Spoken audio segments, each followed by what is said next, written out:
right, let's go. Okay, now I'm actually live. Hello, everybody. My apologies that I'm actually quite late to the bandwagon, I would say.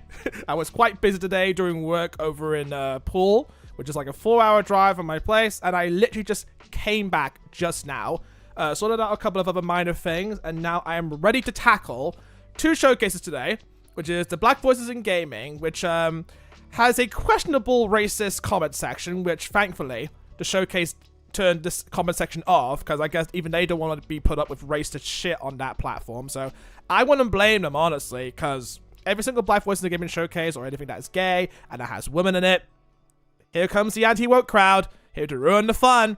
This is why you don't watch YouTube chats when there's a live stream going on for big gaming announcements, because it's just cancer pretty much. But anyway, I'm still going to be covering these 2 showcases today, and I just bought 3 games actually while I was away. So I think I bought like Warhammer Inquisitor for the Xbox One, which actually looks kind of fun. Art of Rally, the Deluxe Edition, which has a nice little poster inside of it. And I think this is an underappreciated game at the time. Enslaved Odyssey to the West, and this is the collector's edition. And it has like a like an art book in it, and it comes with a soundtrack. Not in its own cardboard sleeve, but inside the soundtrack itself. Which is a really way of packaging a CD like that. It's very fucking strange. I don't know. But that's how they package it, and yeah, it doesn't look too bad actually. That's probably one worth keeping in my collection, in my opinion. But hey, that's just me anyway. So if you like what you see, I guess I'm mostly just going to be covering these 2 game showcases because I like seeing what other video games are out there. I already done one for the Mixed Showcase a little while back, and it's got some quite interesting announcements and some laughable ones as well. But I'll try not to get into that pretty much. But hey, I won't delay anymore. I just kind of want to get into those because it's almost like late for me, and I really want to go to bed because I'm seeing the Amazing Digital Circus tomorrow, and that's gonna be fun. So without further ado, I'm gonna go start. So I'm starting off with the Black Voices of the Gaming Showcase, and like I mentioned before, the comment section is turned off because when I was looking at this showcase before, the comment section is just a bunch of racist comments and people saying, "Oh, what about the white voices in Gaming Showcase? Or what about blue-haired girls? What about women or white people?" Like, I don't know, stupid stuff like that. So I don't pay attention to it and just focus on the showcase itself to see what they have to announce. The first one I've seen last year was, it was honestly terrible. But maybe they could bump their production value even further in this one. But I don't know. We'll have to wait and see what they have an announcement in store for me. Because there's some announcements that did kind of pop off for me. But there was one terrible ass game that I did play a demo to. And it felt like a 4chan made it. So I don't know what that says about the reputation or anything. It's probably best that they were the last showcase in Summer Game Fest because nobody really cared about it, but I care to an extent. So let's see what they have in store for us. I want to see what they actually have. So Black Voices in Gaming 2026. Let's go. Let's see what they got. What is happening, my people? My name is Justin. Yeah, we're off to a good start. PSX style graphics.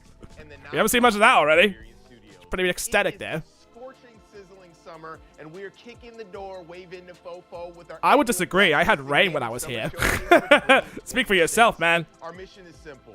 We help support and celebrate developers through grants, network connections, publishers, investors, platforms, and of course, the community of yeah, just getting the games out there as usual, I guess.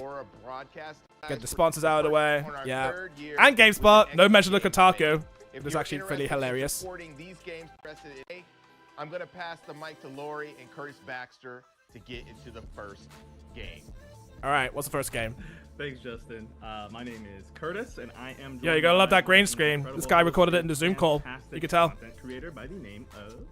Hi, my name is Lori, and I'm so excited to be here today with you, Curtis, for all of the trailers, all of the announcements. I know. I think it's going to be.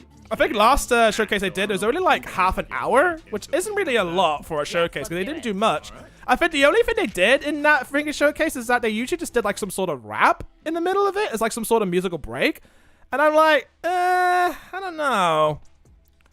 Hey, my name's Graham. Hey, what's this one? I'm a Jamaican game developer, and this is. Oh, I've seen this one. Hourlands. It was shown like last year, and I really wasn't interested in it anyway, so I'm not gonna count this one. It wasn't really much my cup of tea. It's pretty much just like a land game where you get to like make your own land, you know, get some currency, resources, stuff like that. Again, it's not really kind of a game that interests me per se. I'm not really a big fan of it really. And it's available now. All right, cool. If people like that kind of stuff, I mean, go for it, I suppose. Go for it. But I remember covering it like last year. It wasn't really a big thing for me, really. But I'll check to see if it actually still interests me. But yeah, it's just our lands. Not really my thing. Oh god. Stable volume. Thank you. This looks like a visual novel. I really hope it's not a visual novel. Oh, thank God it's not a visual novel. It's a Metroidvania and like Castlevania style. That's pretty cool. All right, I'm actually into this. They actually got a good game to show for once. Yo, it kind of reminds me of this games called Blasphemous. If you haven't played the Blasphemous series, please freaking play them. They're so freaking cool. They're actually a really cool series. But well, I'm just getting for my shit. Yeah, I'm looking forward to that one. I guess you get to transform into different types of creatures. Yeah, to keep the gameplay interesting a little bit. That's not too bad. Or is it different characters you get to play as? You can just cycle in between through different save points and stuff.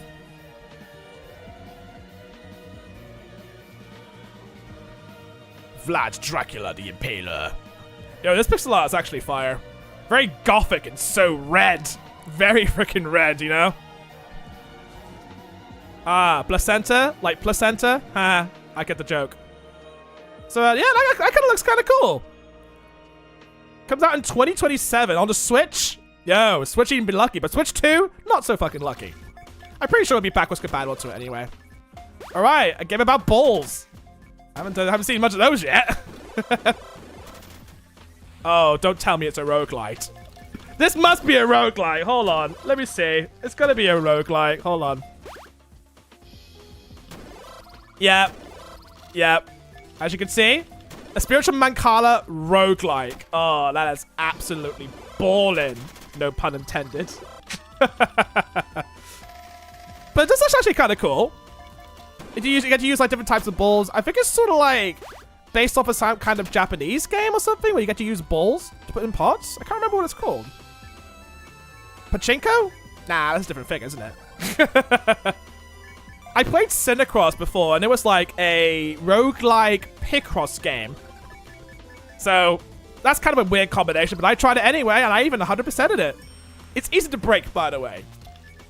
Even if not big into Picross, there is a winning meta strat in that one. And yes, I wouldn't say Cinecross has a meta. But yeah, this is kind of cool. It's just put the balls in different things, and you get to fight your opponents through balls. Yeah, it's got like an RPG mechanic in this thing, so that's kind of cool. Yeah, I think I got it now. Oh, where? It's got this very weird arcade style feel to it, so I wouldn't mind that actually. Alchemic Beasts. Oh my, okay.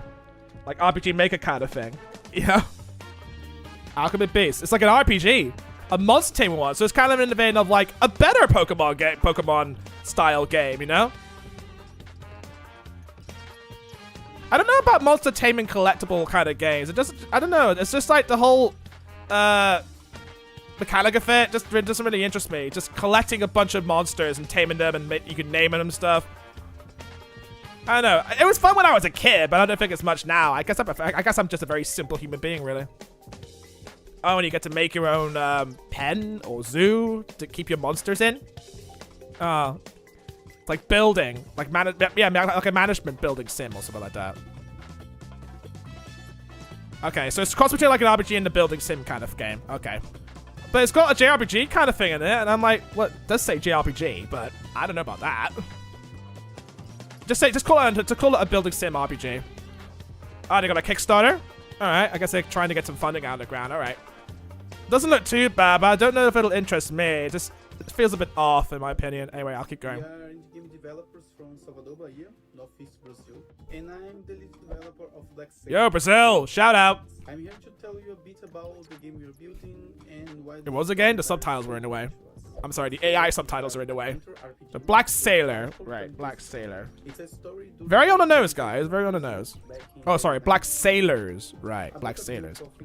Command a fleet of formerly enslaved people who became pirates in Brazil's Bay of All Saints. Oh, so it's like a strategy game. And became pirates, Right. fighting back against the Portuguese colonial oppression in the Bay of All Saints. It's at the colonial It's sort of based in real-time Yeah, events. shifting the Yeah, it's set in 18th century colonial Brazil, so it's sort of based on real events. But they turned into a video game. Contract of the conqueror or the explorer, but in Black Sailors we flip that. We take the Maybe. power I don't out know. of the hands of the colonizer and put it in the hands of the enslaved and oppressed. One of the things that drive us People had to go to re-loot it about the same freaking thing, but I don't know if they were even right on that one. It's often very Eurocentric. We were taught at school that our country was formed by Portuguese, indigenous people, and Africans, as if African was just one big homogeneous block, but that was not the case. The African diaspora. So education in Brazil taught them the wrong thing. Yoruba, Screw your education system. I'm making a video game that proves you wrong. each had their own unique I say, culture go off, and King. scholarship Go off, King. systems. Some were even I want to make a video game. I want to make a video game that proves my education system is corrupt. The colonizers actually thought mixing different ethnicities would prevent revolt. It's important to understand that Black Sailors is built in Yet they forgot to count one thing. They have opinions. Can't imagine. Rooted in African ancestry. Right, so it's pretty much like based on real-time events in the style of like an espionage tactical strategy game where you get to find down pirate ships and stuff. That's pretty much what we got. To create characters And they did a lot of research into the backgrounds of these historical events and the people that were behind it. generic African. So it's sort of like educational medium in a video game, pretty much. Blacksmith from Oyo, a hunter from Ife. You also find people Like I played educational games before, mostly to help myself type. So, and also to learn how to do math. And it was called it was mostly the Carmen Sandiego series that I mostly learned how what places are. And I'm like, there's more places unlike Britain. It's like that's impossible. As a kid, I couldn't comprehend it. When the game begins, they have just taken control of the ship. They don't know each other yet, but they quickly realize. So it has some sort of like relationship tree in a way. You need to put more people on the sail. Right, more people on it means the ship will actually ramp up in production, build your OP shit, that kind of thing. We saw a lot of backlash from people who treated the simple act of portraying enslaved people with agency as some kind of agenda. But I know exactly the type of people who would be angry about that. I know exactly the type of people who will be angry about that. The people who are like, oh, we hate this game even though we don't play it and we don't care, but we're grifting. the supported has been even louder. We realized that there is a massive audience of players who are hungry for stories that step outside the Eurocentric power fantasy. Black Sailors is for everyone who wants to see history. Yeah, I mean, for those who like strategy games anyway, but I don't know about that. Okay, what's this one? Netcode Warriors. All right, starting off with a good like anime-like aesthetic already. Yeah, Netcode Warriors. Yeah, going back to the 90s right here. Let's go. Hold on. All right, I kind of like the combat already. It's actually pretty neat. Yeah, it's actually pretty neat. It's definitely still built in like the mecha style of beat 'em ups. Kind of reminds me of the Power Rangers games that came out like last year, which is also a beat 'em up. I might not mind this game. I don't know. Maybe the beat 'em up aspect of it might actually get into me. I don't know. I'll try to wait and see how it performs, or at least get a demo out of it or something like that. So Netcode Warriors on Steam, and it's not a roguelike. Okay. So is it like a fighting game? Is it like couch co-op? So it's got single player and online PvP in this one. So at least I got to do single player in that one. And it's kind of like trying to be like Tekken, but it's like you get to fight in giant mechs and stuff like that. And you get to beat each other up. Hope it has like a nice couple of combo moves with different characters. So you get to embellish like different juggle mechanics and all like that. So yeah, that's a fighting game. I mean, when it comes to my stance of fighting games, it's very freaking limited because most of the time I'm like, oh, maybe Tekken, maybe Soul Calibur, Evil Zone. There you go. That's my limit. Incredible trailer for Netcode Warriors. I am joined. Yeah, it doesn't look too bad of a game, like Derek aesthetic-wise. Peters, and right now, we also happen to have the CEO and game director of Sun Studios, Shane O'Shea. How are you? Shane Goon. Oh, good old Shane Goon. Doing well. No, happy to Oh, it's just an interview thing where he's like, oh, here's how I made the game and stuff like that. Yeah. I'll listen to that in my own free time, but I think I just kind of want to get to the next game announcement. It's just a oh my god, it's just a giant long interview. Oh my word. Never stop gooning Shine. I mean, why do you think he made this fighting game to begin with? Hey, Offspring, speaking of which, are you a big fan of fighting games? Just asking personally, because I have a limit most of the time. Oh yeah, this section goes on for 20 minutes. Oh my god. I'll listen to it in my own time. I have no time to go for one interview today. It was so, I don't know. Maybe I'll interest a couple of game devs out there, but I just kind of want to get to the next game announcement already. All right, what's this one? Rogue Eclipse. Is it a roguelike? It must be a roguelike if it's got Rogue Eclipse in the title. Oh. It's a space... It's a space flight action roguelike. Of course. With a name like Rogue Eclipse, why would I fucking bother? You're a casual fighting game enjoyer. I mean, so am I as well. I mean, it's good in the right circumstances, but I have my limit when it comes to like certain titles like Tekken, Soul Calibur, Evil Zone, that kind of thing. Maybe a bit of Smash. I don't know if I've gone to Smash recently, but I don't know. It just seems very overwhelming to be like fighting games. That's why I'm more into Tekken, because Tekken was like my childhood, and I kind of like stuck with that for a very long time. I'm very used to the characters and the combos that they possess, but since I think it started out like very grounded 3D fighting, and then they kind of adopted the juggle mechanic, where you had to build combo onto combo onto combo just to keep them in the air. So that's pretty much it. Your first Tekken game was Tekken 6. Oh, shit, man. Mine was Tekken 2, like, way back in the 90s. Like, that's how old I fucking am. And I think Tekken 3 is... I think, actually, Tekken 5 is, like, one of the best Tekken games ever made. So, yeah, I really like Tekken 5. Outer Sloth, I remember Outer Sloth. They did Among Us. So, they're actually publishing and helping out Rogue Eclipse. So, I mean, good for them. They're getting more games to thrive. I believe my first ever fighting expert game is with Brawl. Oh, I tried Brawl. I tried the Subspace Emissary, and that was painful. Scramble Star Crossing. Yo, okay. Scramble Star Crossing. Let's see what this game is all about. Alright. This might be my type of game. It's Busted Move, but with black people. Cool. That's cool. This is going to be my kind of game, I think. Yeah. I have a feeling that one of the girls is going to be my favorite. Yeah, there's got a couple of varieties as well, but yeah. I like the gameplay already. I love the gameplay already, because it has some sort of like puzzle vibe to it, and a bit of a tournament. Oh, it's got a tournament arc. Oh my god. Yeah, I'm actually excited for this one. This looks pretty cool. It's got a demo out, and it's not a roguelike for a change. Yeah, I think I should get a demo for this one, but oh god. Oh god. Third-party account, Microsoft, what the fuck is that?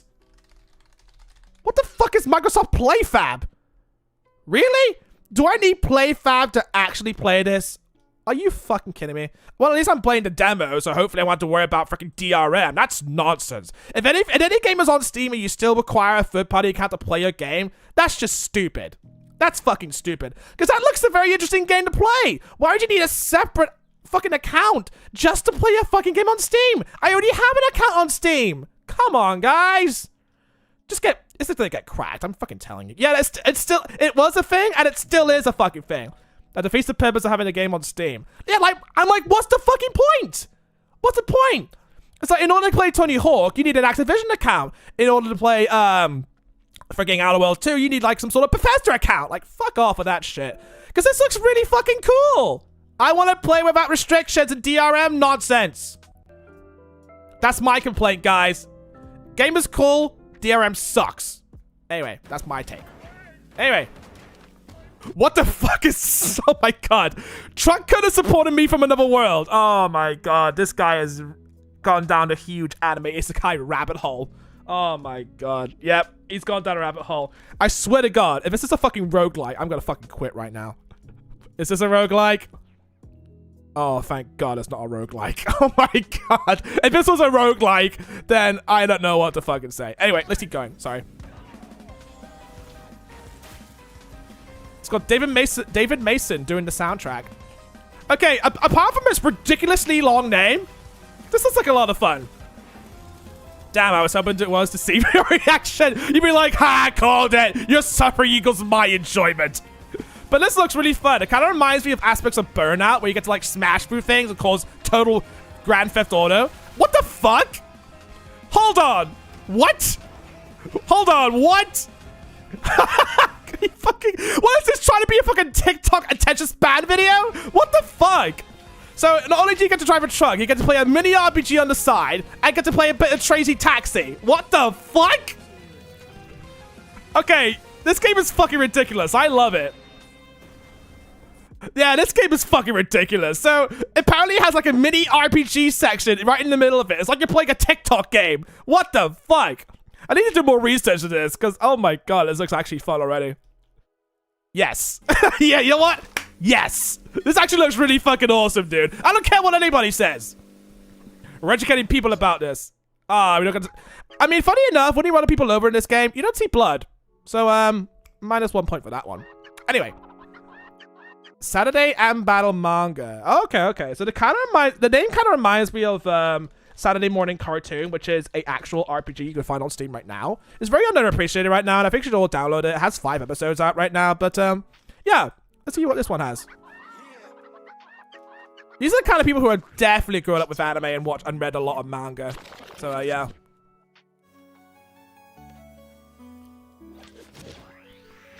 Yeah, definitely going that aesthetic with, I think Wonder Stars had the same thing as well. Multiplayer World of Ghosts. Oh, so it's a fighter. Right. Okay, another fighter, dude. Should I put a fighter counter up? Nah, I'm just kind of get roguelikes because they're more saturated than fighters. Yeah, you definitely got the Shonen hair. Yep, definitely a lot of Shonen Jump hair. I think with Dragon Ball Z, it definitely speaks a lot with the black community in general. Like, it really pops off with the black community because you get, like, really powerful characters that really do speak to a wide variety of communities. So, that's usually, like, a huge inspiration for them, I think. Right, so what's this one? Oh, that's just the other guy. So it's like a semi-autobiographical game. And oh, so it's like a self-insert, that kind of thing, yeah. Wait, isn't Dragon Ball Z mostly popular in Brazil? Yeah, I think Dragon Ball Z is mostly popular in Brazil, yeah. I mean, Goku's like a symbol there. Can you believe it? Blood Road T Dream, right. So it's sort of like a self-insert kind of game. Oh, and it even has a prologue, which I will definitely actually download to see what it's all about. It's an autobiographical adventure about pain, identity, and the rituals we create to heal. Right. It's, you know what this kind of reminds me of? This kind of reminds me of that Dragon Cancer. Because that is also based on a true story about a father who lost his son to leukemia or cancer, which is very, very fucking depressing. Yeah, it retells Joel Green's 4-year fight against cancer.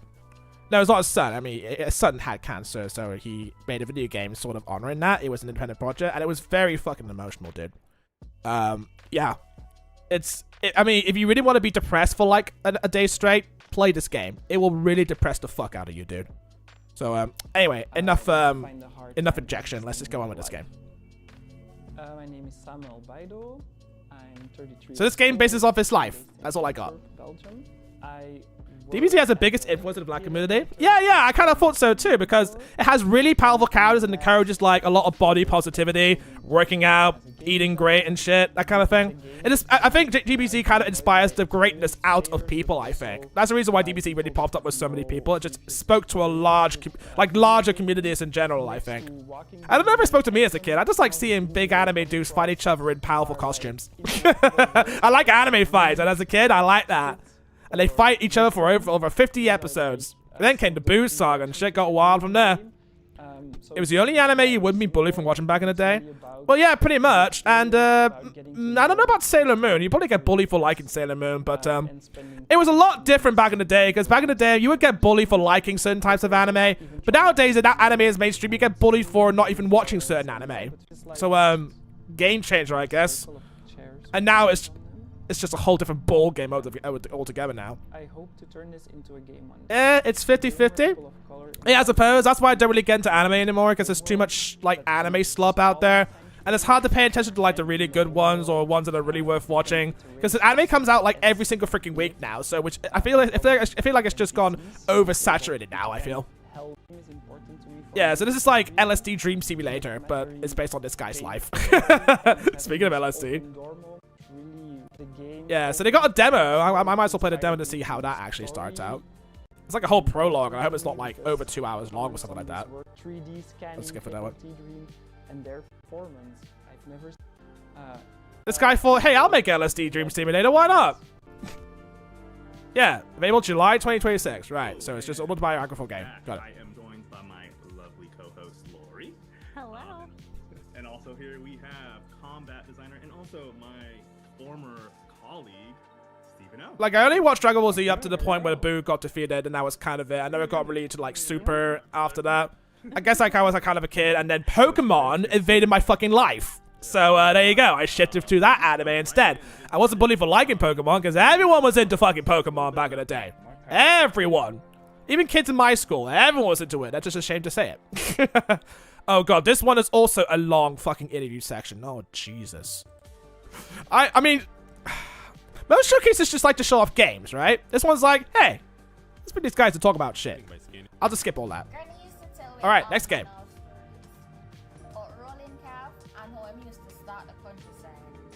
Oh, what's this game? I guess it's showing off different types of people, I guess?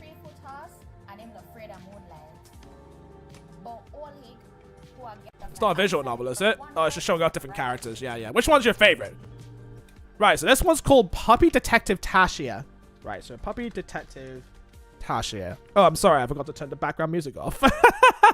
I'm very sorry about that. Coming to June 2026. Oh, Duppy Detective. Right. Duppy Detective. So it comes out in June. Right. So what's this one? Is this also a roguelike? No, it's a mystery point-and-click adventure. Yeah, kinda. Yeah, Duppy is a word for African origin commonly used in various Caribbean islands, including Jamaica and Barbados, meaning ghost or spirit. Alright, good to know. Good education. Right, so if this is a point-and-click adventure game, I might be into this one. Who knows? Right, next one. I think I've already seen this one, I think. It's like a beat-em-up brawler, yo. Smashing the shit out of weird, giant, mutated rats. Of course. Yeah, I think I used to be a lot in anime before, but now I'm not really big into anime that much. So yeah, my interest in anime is sort of down here now. Games is like way up there, as you can clearly tell. Right, so this is sort of like an open world beat 'em up brawler, that kind of thing, or is it like some sort of survivor game? Yeah, it's probably a survivor game. We can't never get enough of those. Thanks, Vampire Survivors, for giving birth to that genre. Right, there you go. So you're just fighting different kinds of people. Yeah, got that. Beatdown City Survivors. Yeah, I think that was announced last year, but it's coming out this year. Probably after the showcase. I'm like, well, yeah. It does look kind of cool. Yeah, I might get into this one. Let's keep going. Wait, did he say D's nuts? Xavier B. Johnson. And this is Diesel Knights. Oh, Diesel Knights, right. I thought he said D's nuts. Mech moving shooter. Yo, a lot of mechs. Bit fuzzy. Ah, it's got parkour in it as well. Yo, okay. So you get to drive in your mech, pilot your mech, and you also get to parkour around different environments, throw hands. This kind of reminds me of Mecha Assault. That kind of thing. Right, so Diesel Knights. Cool. Alternate history mech shooter, I guess. Oh, there's Roller Girl. It's just the same games they announced last year, so yeah. A slice of life adventure about my complaints with Roller Girl is that it needs more combos, it needs like collateral damage, a point system, you know, interact with different people doing certain tasks. But I think before then it was just a game where you roll around as a skater girl, and that's kind of it. Maybe if it had a story or a rich narrative to it, maybe. A 16-year-old girl in the 2000s. Vibing with her 16? MP3 player. This game is a love letter to my child. MP3 player. Rollerblading through the quiet streets. Not an iPod yet. Yeah, to get to that generation. Okay, I'm gonna tell you a secret. I love rollerblading and music. And that's why Wow, we spent really? a long time perfecting Two things the I kind of like in a girl. to make it feel smooth and purposeful. And when it comes to music, I always have a soundtrack for how I'm feeling. In Roller Girl, the music is linked to the mood of the game. Changing the playlist changes your perception of the world, from happy. All right, but what if you have custom music in there where you play in like Rip and Tear? Everything goes on fire. There you go. You and your dialogue options. Key story moments. Rachel Amber? Impact the mood. We are curating a soundtrack inspired by 2000s pop punk by connecting with local indie bands. So far, we're featuring. Yeah, reaching out to the underground. Yo, that's hot. That's weird. A blue mic. I've never seen a blue mic before. Your favorite music playing in your earbuds, and for a moment, it's like time stops. If they get Avril Lavigne in there, that'll be a really good contender for this game to succeed. Because they're kind of like an indie punk rock band. And I remember listening to Avril Lavigne back in the day. That's like epitome 2000s, and right next to Evidence, Good Charlotte, My Chemical Romance. I wouldn't say Insane Clown Posse. That's like, Desperate for cash to fix it, you lace up your rollerblades and grab your MP3 player.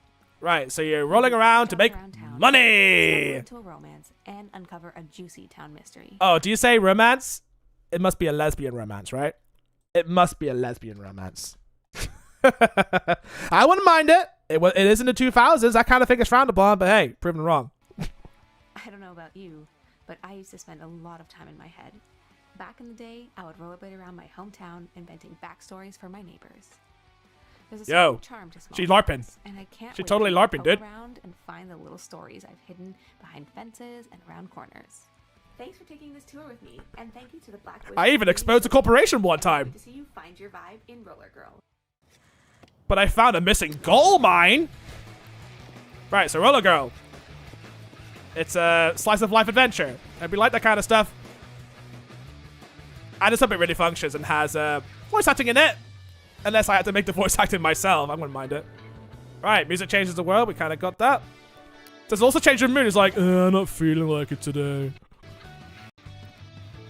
She's sort of... Somebody tells me this girl is like an empath. She listens to music and it affects her mood. I swear, I keep seeing this girl a lot. Somebody tells me she's going to be a lesbian and then she's going to form a relationship with me. I don't know. Because she looks like Rachel Amber. With Black Voice in Game. Hey, it's the same guy who was from the Mix Showcase. Here he is. Look, the video games in the back. Okay, is this another interview section? Yeah, it's another interview section. All right, I'll skip that and then go straight to the next game announcement. So this particular character. This is essentially our boxer. That's a dog. So oh, jeez. Okay, so it's it's like a toy boxer, right? As we call it. Carrier Cuties, Pets, and Max. All right, that's another weird one. And it's just that one prototype footage that they got lying around. It's like, yeah, here's the game. That's cool. So have you had... It's a fast-paced 3D arena fighting game. And it's not a roguelike yet. So, That's notorious. That's when you're like... So it's like, yeah, it's like Rock'em Sock'em Robots, that kind of thing. Yeah, it's you know what it kind of reminds me of? It kind of reminds me of a Tom and Jerry game. It's kind of like the same kind of format. You're going to beat each other up with environments. It's a Tom and Jerry game. I mean, come on. You know, while this... It's just replaying footage and gifs from like their own Steam page, so yeah. And the character and the... That's just the gameplay here. Humanity of it all. And that's the entire thing. Classic power. It's just explaining how this game works, really. All right. I forgot how the game works. It's just pretty much a nice little fighter, brawler kind of thing. Thank you. Right, next game. Go North. Oh yeah, that was announced last year as well. So yeah, that's kind of cool. It's actually a really interesting like labyrinth game. You do see how like big the labyrinth is, but I think the footage they showed before this is like a bit iffy.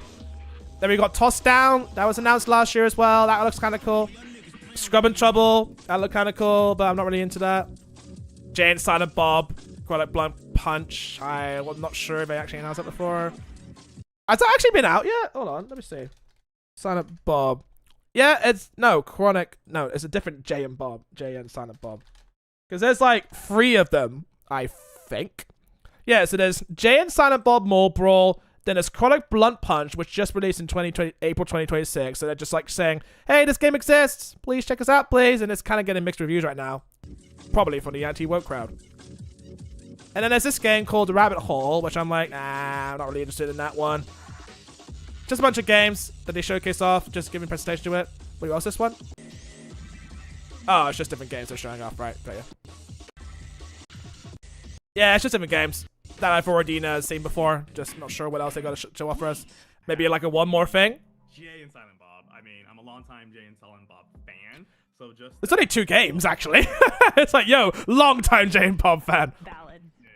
The first game was like in 2020, like during the pandemic, so there's that. All of our devs today, Jesse, I don't know, could be interesting. The entire Cornerstone team. Be sure to put a lot of those games, most of those games, on your wish list. All right.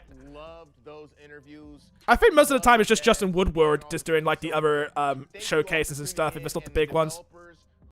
Good old PSX style graphics right there. All right, I think that's it. Is there one more thing?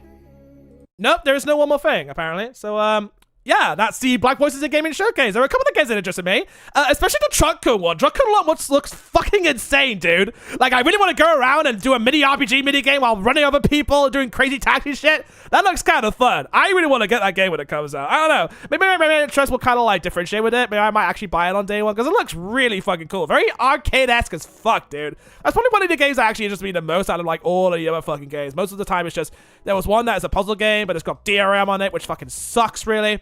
But that's all I gotta say about this one. I mean, yeah, it should have like done with less interviews. They should have saved the interviews for like a separate kind of video to put on their channel instead of putting it in the showcase, because it kind of takes up a lot of time when it should have been dedicated to games all of that time. I mean, we learned that from E3. We shouldn't do like interviews right in the middle of E3 and all that. People came to see games, you know. Just keep it moving, like what the mixed showcase does. They kept showing you game after game after game after game. Here you go, 60 games in like an hour. And there's another showcase after this one in a couple of days that's showing 80 games in one showcase. So that's a huge fucking lot of games. So anyway, so we're done Black Voices Game Showcase. Now, State of Play 2026. Let's go, boys. Oh, I do not know what to expect in this one, but hopefully they might revive another game like Jumping Flash, or maybe a new Proper Rapper game, maybe a new Klonoa game, another Jak and Daxter game. I don't know. I have my hopes, but there's a lot of copium seeped in my body. But yeah, so State of Play. When I first watched the State of Play back then, it wasn't very good. It was the most awful State of Play, but they improved a lot since then. And when they have a State of Play that hits, really pops off, it really fucking pops off. Like, I remember the time when they announced the State of Play, and then God of War, Sons of Sparta was shadow dropped on the PlayStation Store after its announcement. And I'm like, holy fucking shit, I really want to try this game out. I never did. But when Hi-Fi Rush came out and shadow dropped itself, I played that shit fucking immediately because it looks so fucking cool.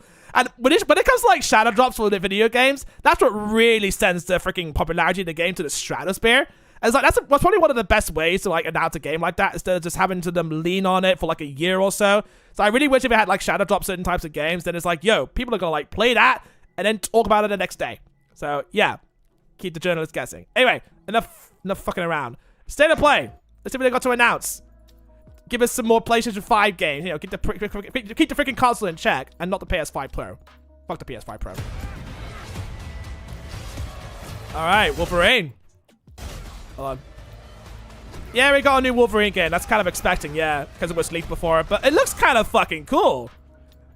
It looks kind of fucking cool. Hi, I'm Marcus Smith, creative director for Marvel's Wolverine. Today, we're excited to debut a new look at the game.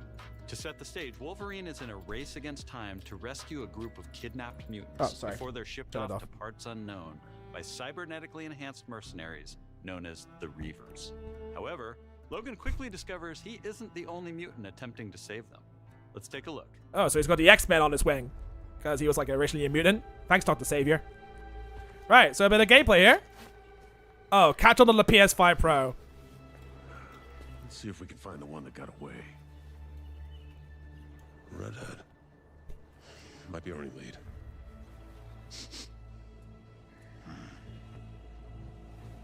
Just usual open world action adventure kind of shit that Sony's mostly known for, really. Still better than Last of Us Part 2. Alright, let's search the area. Yo, what quality is this? Like 1080p? Yeah, this is the best you're gonna get, dude. Crazy how Insomniac's catalog was leaked a few years ago. Yeah, it's very depressing though. Like all of their information got leaked, but at least we knew that a Wolverine game was coming out. It was very unfortunate. It was like people say it looked like shit, but you don't understand. It was still being in development, so of course it's gonna look like shit. Because then it'll lead up to this.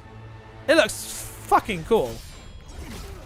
Yeah, blood and gore. Yo, this game's gonna upset a lot of parents, but I don't fucking care. Damn, dude. Holy shit. He's like drenched in his fucking blood. He ain't gonna wash that shit off. He's using it as camouflage, dude. Oh, whoa, whoa, whoa, whoa, whoa. Yo, I love that fucking detail. Do you see that? The blood just dries off in this nanotech suit. Holy shit, that's so fucking cool. That is so cool. Like, little details like that is such a fucking cool detail. You gotta incorporate a lot of stealth in this one. Yo! Air combo! Yo, that is fucking cool. I kind of thought it was gonna go with Vanity Violence direction when they don't even ooze amount of blood, but it's going by fucking it's going by fucking Hugh Jackman rules. What was that name? It was called Logan. It was going by Logan rules, where it's like, yo, you're bleeding as fuck. You're never gonna stand up after this. Holy shit, dude. And the blood is in water.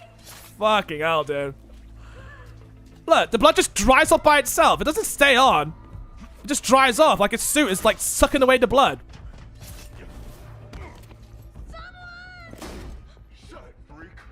Yeah. Mutant racism. Gotta love it. Looks very bright out there. At least it's not like very low lit like most of the Marvel movies. Trask is close to trash.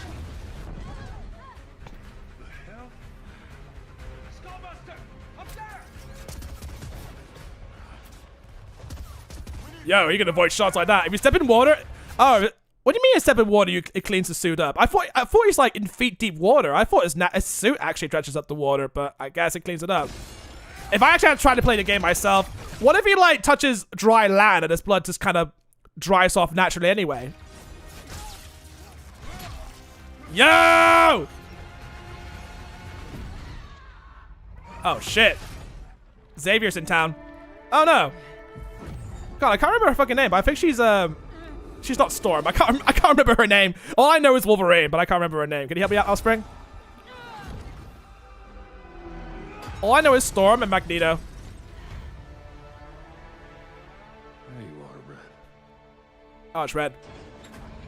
Her name is actually Red. Okay, because of her auburn hair. Is that you? Don't worry. You're not going anywhere. So where's Deadpool gonna come in? Because apparently he knows Wolverine.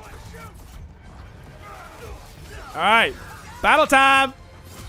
Yo, this is a really exciting section. Just show off gameplay and I'm gonna be excited about it.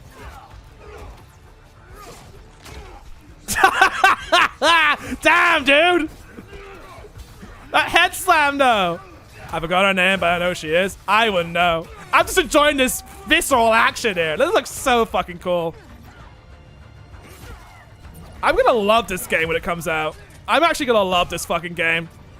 Yo, shotgun to the face! Losing a bit of health. Fuck, dude. Yo, this guy's got a shield. Yo, that's actually fucking cool. That better happen in the game for real. Use your environment as your freaking ally. Alright, he's got a special ability now. He's rage mode. Oh my god, the amount of blood in this game is enough to make freaking Doom blush. Like, holy shit. I think I'm excited about this more than Spider-Man 2. I don't know what to fucking say. They even got tag team takedown. Yeah, I think they kind of got that from Bioshock Infinite most of the time. So that's kind of cool. Yeah, that'll work. All right, motorcycle time. Vehicle section. You gotta have a vehicle section in the Sony game. Oh my god. Yeah, I'm gonna love this game. Hands down, I'm gonna fucking love this game. Yo. You can tell they want this game to be more fun than it is. Chuck him off, bitch. Look how fast it is. It's not like... It doesn't go by realism or anything, even though it kind of does. But this guy's just like fast and fuck.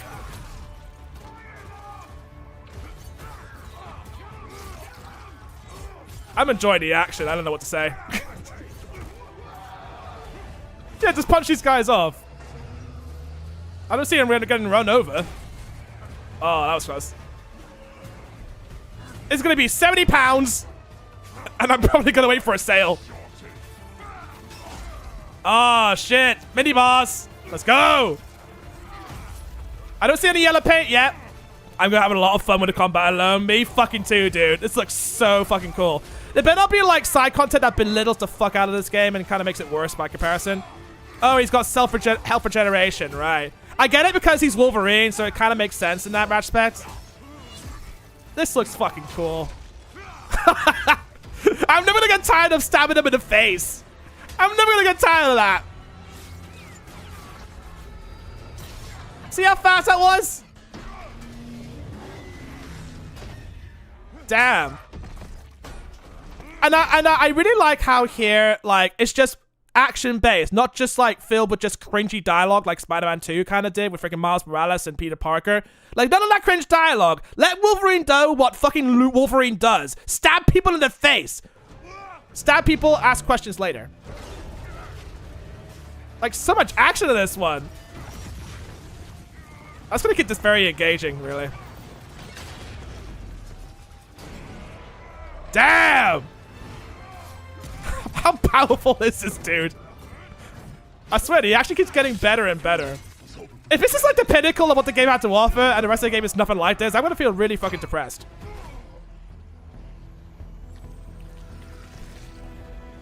Yeah. Let's get you guys out of here. Are you a superhero? Look, kid. I'm Wolverine. Ah, you said it.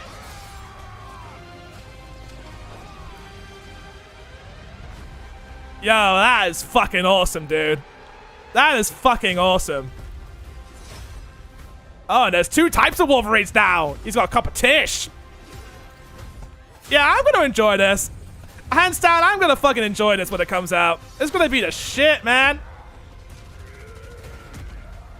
I just really hope that the side content is, like, lacking or anything. Just keep killing dudes. Game of the year? Maybe? Maybe? Yo, September the 15th! It's coming out soon! Let's go, boys! Oh, I'm looking forward to this one already. Yo, what a banger to start out with, dude. What a banger to start out with. I like how they started out with the first one being Wolverine. They don't save it until, like, later on. It's just saving the booze for later. Perilous journey across the globe, where more than innocent mutant lives are at stake. 3 months. Yeah, I know, right? Let's fucking go, dude. I thought they were going to be saving it till, like, the holidays, because that's when they're going to get really fucking big. Maybe they got something announced in the holidays. Who knows? You'll encounter iconic Marvel characters like Jean Grey, Mystique. Jean Grey, Mystique. Some folks can't wait to die. Yeah, classic Marvel Also villains and stuff. of the brutal combat you'll experience in Marvel's Wolverine. It's fast. I think the HUD is a little bit minimal in this one, which I think is good because it was kind of cluttered last time. That's her name, Jean Grey. But she's not Grey. What? She looks cool though. We cannot wait for you to get your hands on it when it launches. I only remember Wolverine because I watched Logan before and it's a couple of X-Men movies. Today at the end of the show in select markets. Check out PlayStation blog for more information. I'll check out Amazon. Games, thank you. We'll see you next time. Right, so pre-order. Let me check it out on Amazon, boy. I wonder how much it is. £70. Oh, of course I say it's freaking £70. Of course it is. Because it's like a really hot, top-notch open world game. It's going to have a lot of action. Of course we're going to set up for £70. But I really, really fucking hope that it doesn't have an online, like an online connection required thing to download the rest of the fucking game. Please don't fucking do that, because that's just fucking stupid as fuck. Just release the game as is, all the content on the disc, and then maybe release an Ultimate Edition after that. Because I really think this game is going to be fucking awesome. I assume it is. It'll be surprised if it wasn't. Yeah, but it's confirmed. I mean, I wouldn't want to see. I mean, this will be a pop-off exclusive. But if it's going to be on PC... hold on, let me check to see if it's on PC.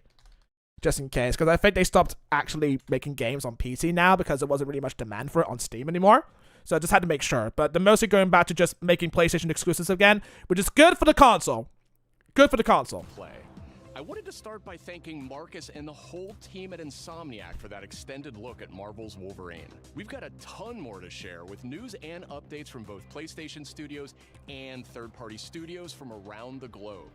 Let's get right to it with the latest from our friends at Arc System Works, XDev, and Marvel. Oh, I've already seen this one. It's like a fighter game that I'm not really interested in, but maybe it might interest you, Offspring, maybe. I don't know. It just doesn't interest me. It's pretty much just a Marvel anime fighter, pretty much. And I'm like, nah, not really much into that. But I do like the art style, though. It looks pretty cool.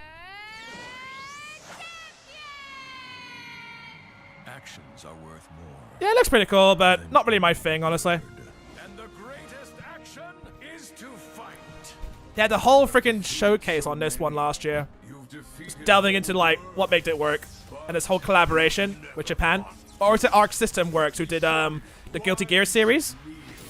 Think you're a genius, Doom? Your works are mere tricks. More Marvel shit. I have a feeling this whole State of Play is going to be Marvel themed. I don't know about you, but I'm calling it right now. It's going to be a whole Marvel theme to this. And those promises shall be kept. James Arnold Taylor, yo. My dearest Aurora, It's a smash of Marvel. Marvel Fighters Smash. There's Storm. There's Storm. Green Goblin. Wait, who is the voice actor for Green Goblin? It's so went by so fast. Steve Blum. All right, Steve Blum voiced this one. Very prominent voice actor in the field.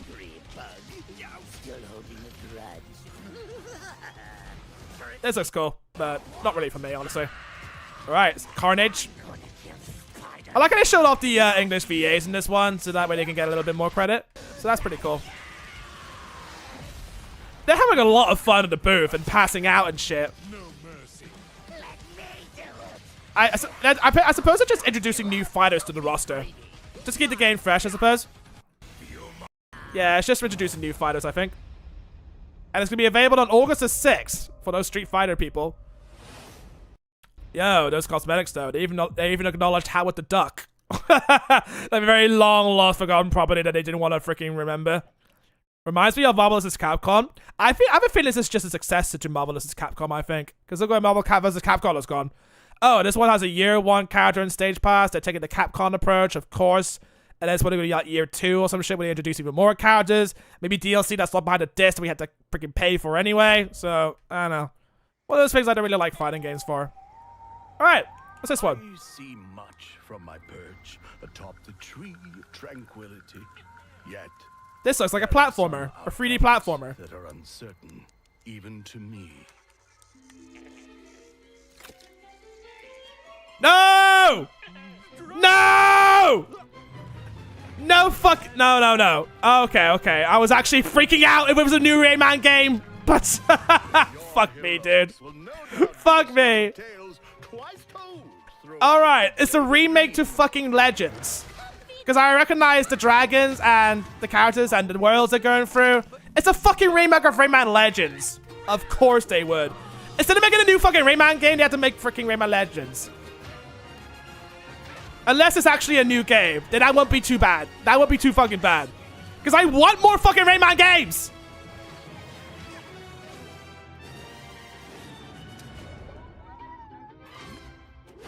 Yo, I'm all for a new Rayman game, honestly. Why not honor the legacy with Stride? The Glade of Dreams is in grave danger. Okay, I'm in. I'm fucking in. It's time I made my mark. I just really hope Ubisoft doesn't fuck this up. Oh yeah, by the way, Rayman has a voice now. They tried to echo the animated show back in the 2000s where they give him a voice. I probably prefer if Rayman didn't speak, but that's just me. He was all like, haha, woo! I'm here. But still, I got a new Rayman. At least I hope it's not a remake.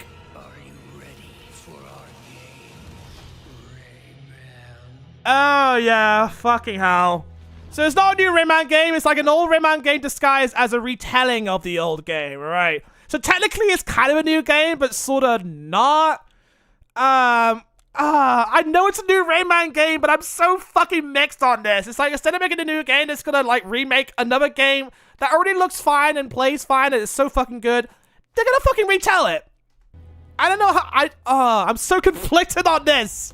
I'm so conflicted on this announcement, dude. It's nice to have another Rayman game, but why do you have to retell Legends again? Just if that's the case, just make a new fucking game at that point. I guess they lost the talent from before. Oh, god damn it. Okay, I'm gonna get past that. What's the next announcement?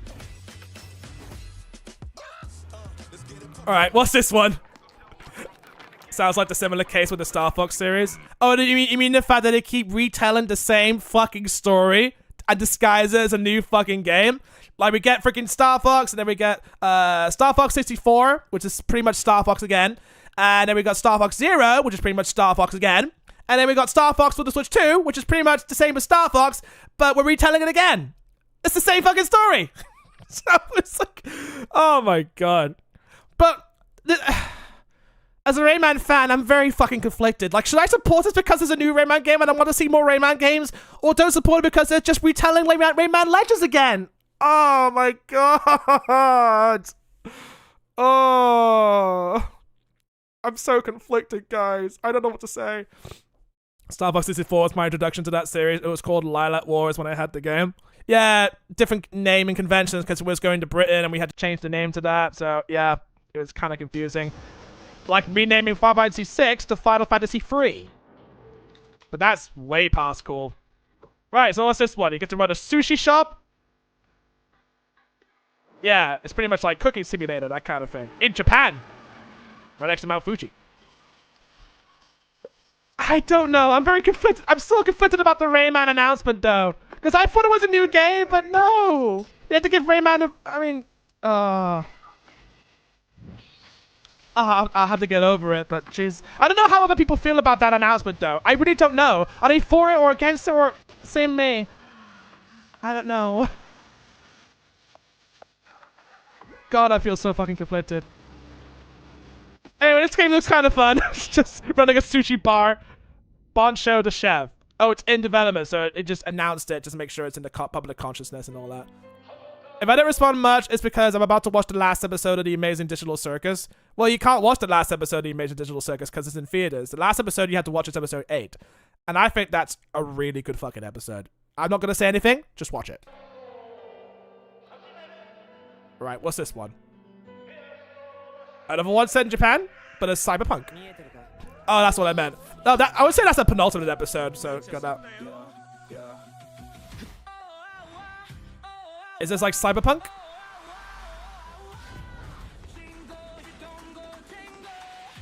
Alright, so it's like another open world game. So that's one.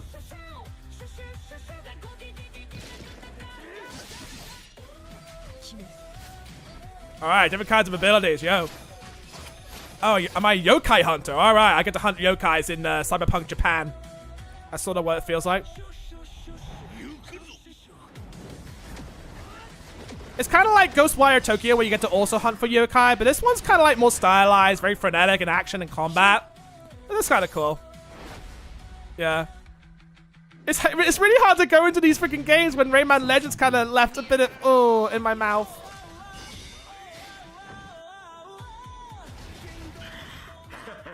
Yeah. Combat looks cool. Very fast. You probably get to play as like different classes, different characters, so you can get a different variety of gameplay. Oh, so it's got free player co-op. It's online co-op. It's not like couch co-op or anything. That's not even a thing. I'm surprised you don't know how to count up to number 4. You wouldn't mind getting this game? Yeah, it doesn't look too bad. Doesn't look too bad. Death is only the beginning. Oh, I'm trying to see if it's the name of the game, but those graphics really taking advantage of the PlayStation 5 systems. That's what the fast SSD is for, dude. Yo, you should have seen Wolverine before this one, because it looks so fucking cool. It looks so cool. 3-player co-op feels odd. I'm used to 2 or 4-player. Komuri. Right, I'm going to try and see if Komuri is on Steam. Oh, it's on PlayStation 5, but I'm going to see if it's on Steam. Okay, so I think most of the time they're going to announce like PlayStation exclusives most of the time. I was watching that bit with you. Oh, I didn't know. Sorry. But Wolverine looks so fucking cool. Also, if you remember this lady, she was in the showcases during the E3 presentation. So everyone loves her because she acts all cute. And that's, yeah, it's Akumi Nakamura. So everyone likes her because she's cute. And that's pretty much it. From Unseen.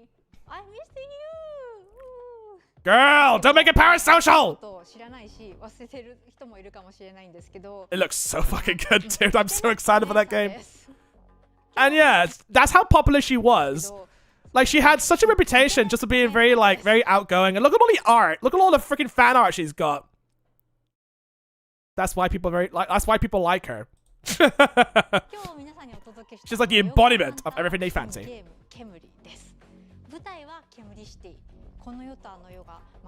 Right, so again, it's kind of like Ghostwire Tokyo. So they're sort of doing the whole thing again, but it's in like Asia, different stylization. It's not too bad.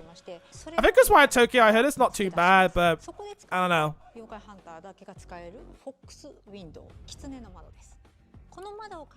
So apparently gamers really like this girl. And now she's got a reputation to uphold.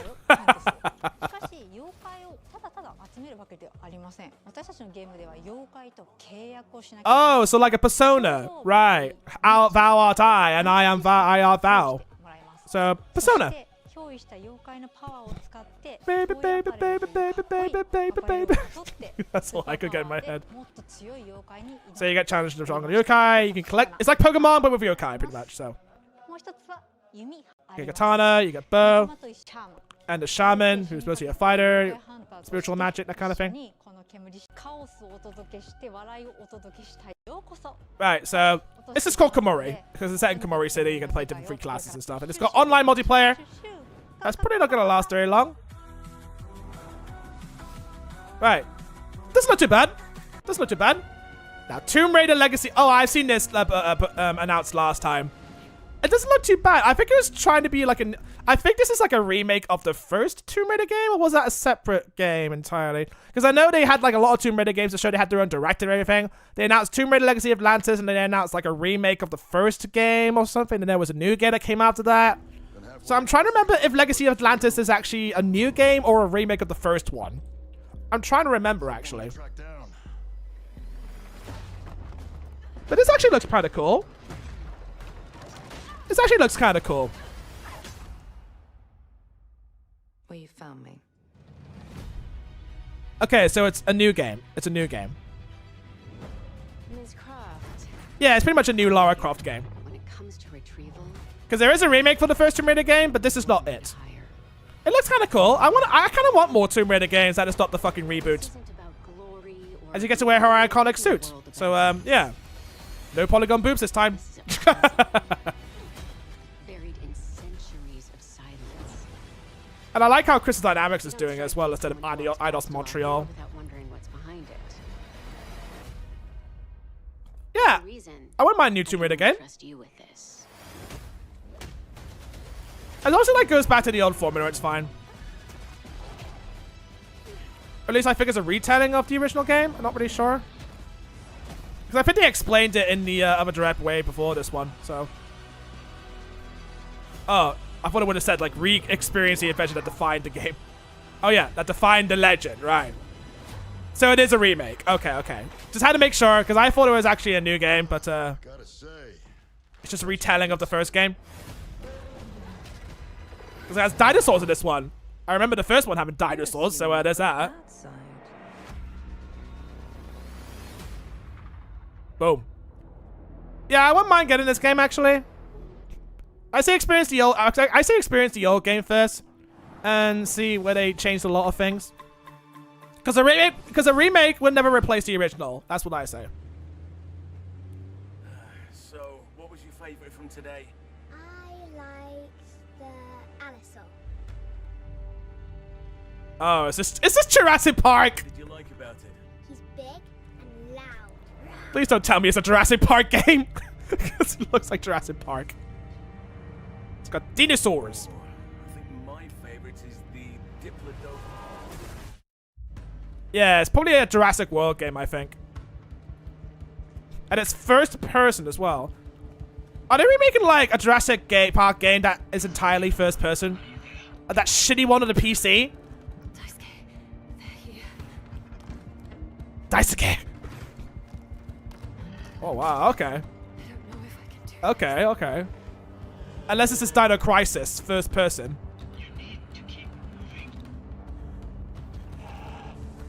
Damn, this is gonna be a fucking creepy as fuck. Okay. So first person game where you get to fight from dinosaurs. That's gonna be fucking creepy as fuck. There's always a choice.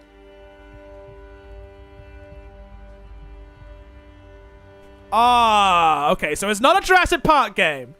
It felt like a Jurassic Park game. I'm like, I wouldn't mind it. But yeah, this is gonna be actually pretty cool to play.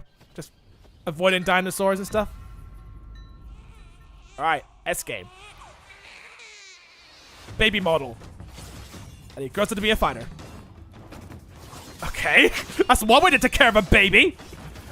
No, relax, guys. I'm babysitting here. You know how this kid was supposed to put to sleep? You're gonna wake the fuck up.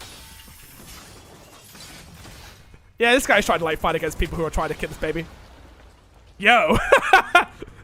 Okay, guys, babysitter right there, and the baby is satisfied. Yes, bring me more. Can't imagine that scenario. Oh wait, is this Phantom Zero?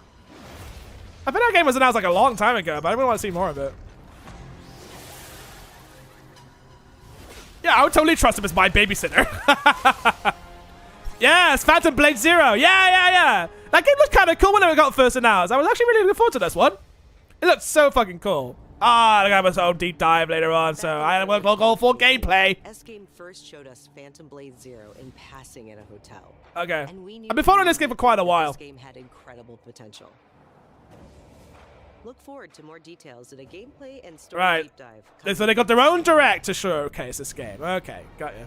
Next, because this actually looks kind of cool. To the sandworm-infested sands of Arrakis in Dune Awakening. Oh, I already seen Dune Awakening. Dune Awakening's not for me, really. It's like, I'm not really a big fan of MMOs, pretty much. It's just, yeah, no. It's got a lot of popularity online on Steam. Oh, wait. It's got a brand new single-player mode? So does that mean I don't have to use an online PvP for this one? On September 22nd. Maybe. I don't know. It's just not for me, really. Right, Dynasty Warriors 3.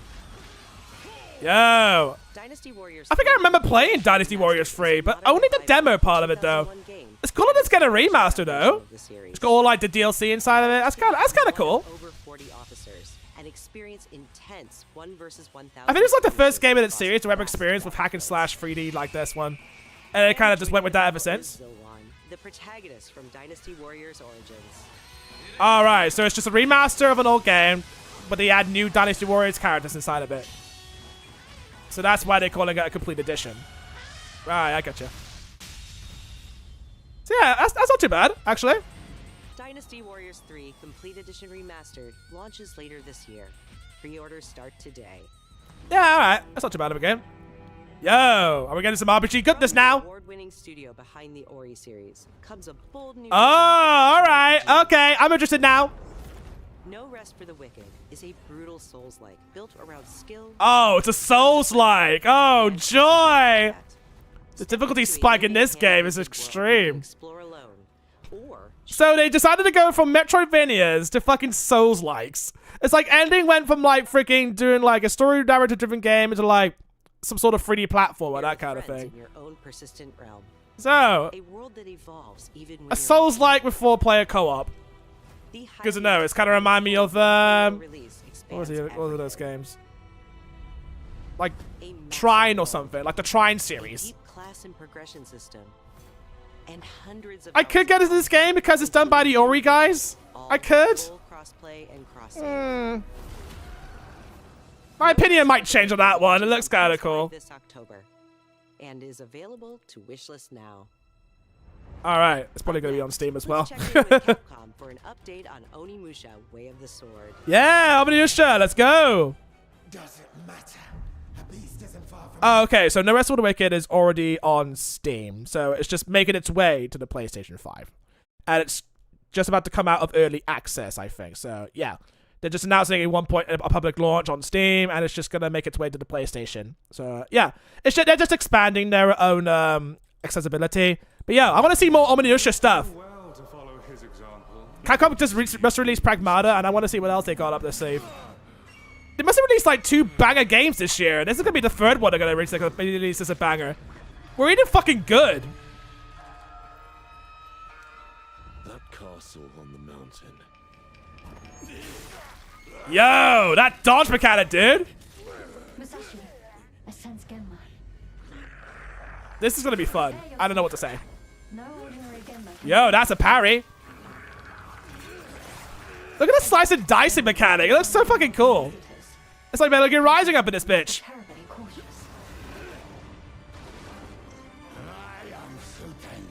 Yeah, that guy's watching enough hentai to know where this is going.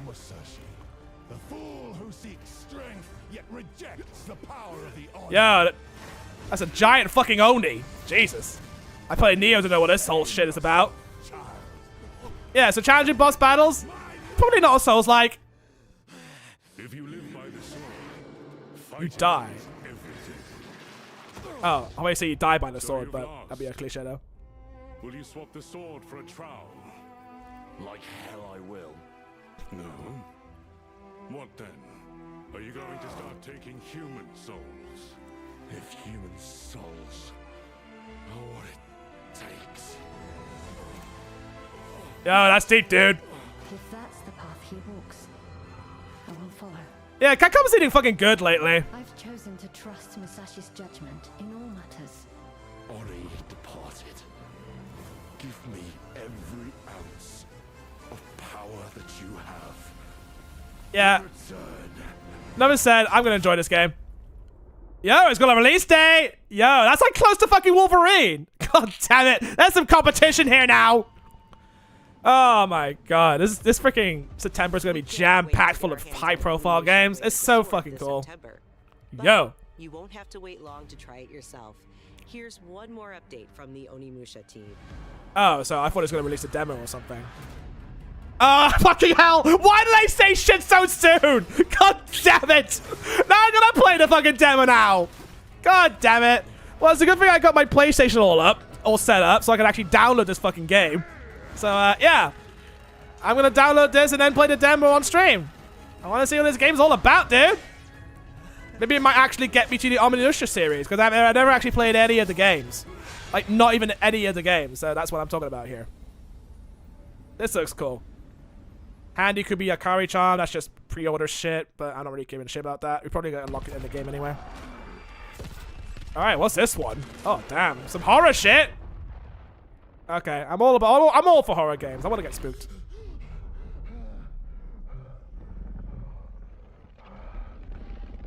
I don't think it's a Silent Hill game. Probably not. Oh yeah, it is a Silent Hill game. Oh yeah, I recognize the environment. It's Silent Hill Townfall or something like that. Which I think it's set place in like Britain or something. Hey, who's there? I need to play Silent Hill F, man. I fucking need to play Silent Hill F because I heard that shit is good. But damn, dude. So we got one based in Japan. This one's in Britain. Oh, I recognize the postcodes. That's our postcodes, man.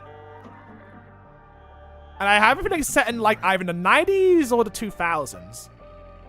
Because look at those portable TVs. I used to have one of those portable TVs. I used to watch Pokemon on that shit. I'm glad they acknowledged it. Don't know about the model, though.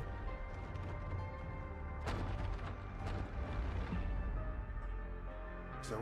To be fair, anything that's better than Silent Hill Intermission. Sorry. Anything's better. Zoe? What are you doing here?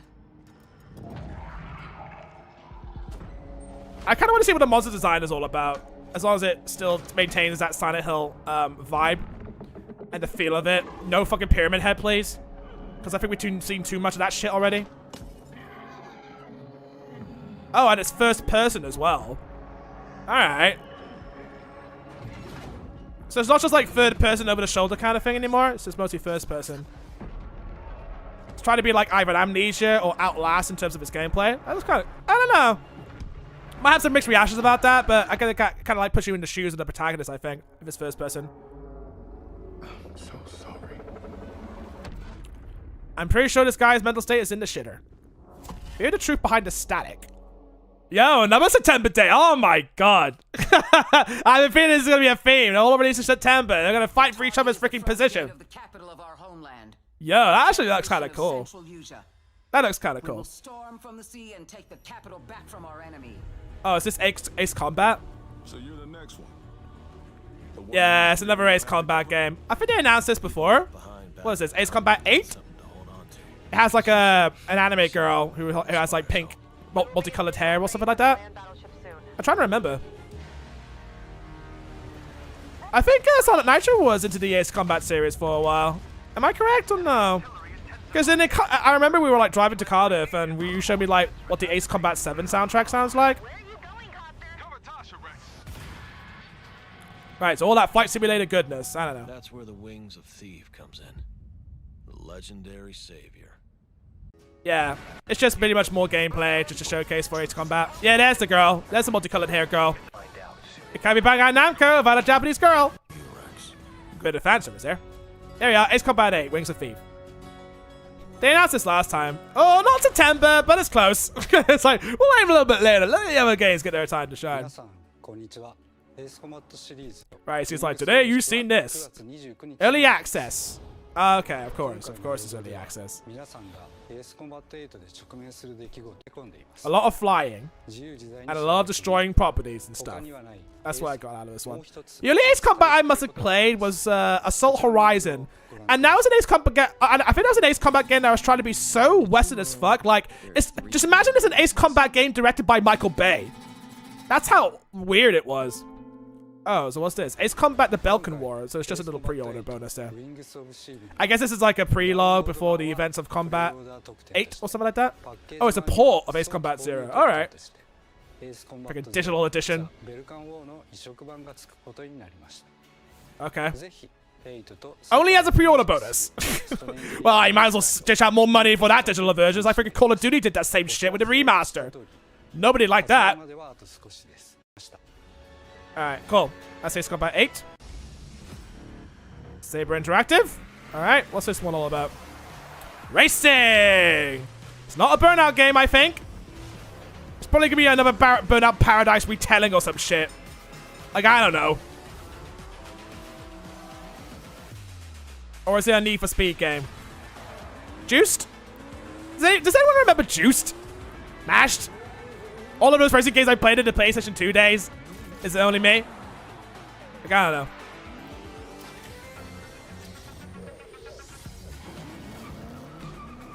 Oh, it's Knight Rider. Okay. It's a Knight Rider car, of course. That's probably like pre-order bonus or some shit.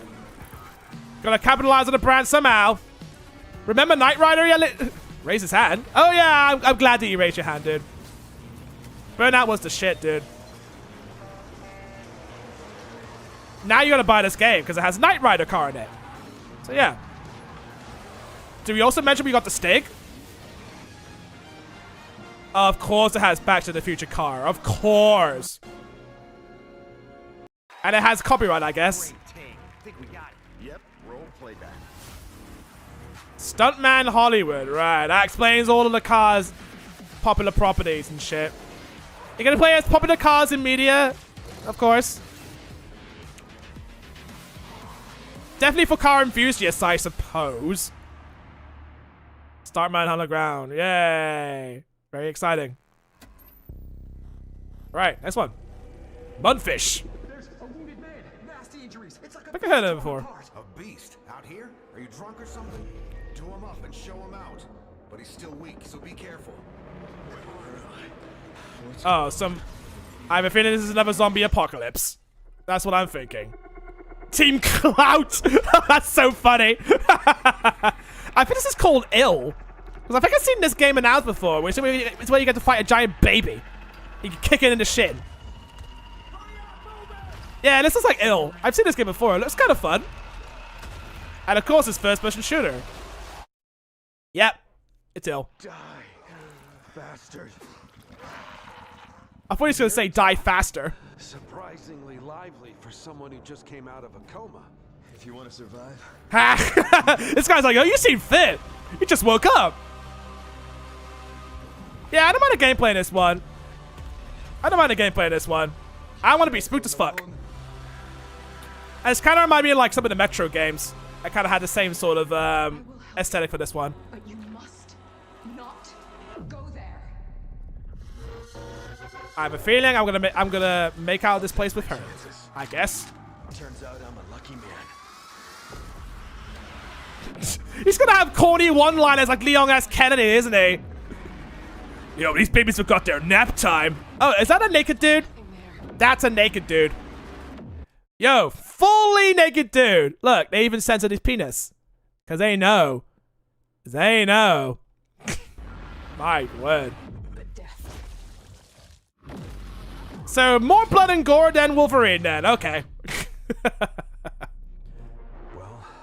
Alright, I might actually get this game. Keep quiet in there. I might actually get this game. This looks kind of cool. I like how it's named Team Clout, though. I can't stop laughing about that. Oh, I thought that was Norman Reedus.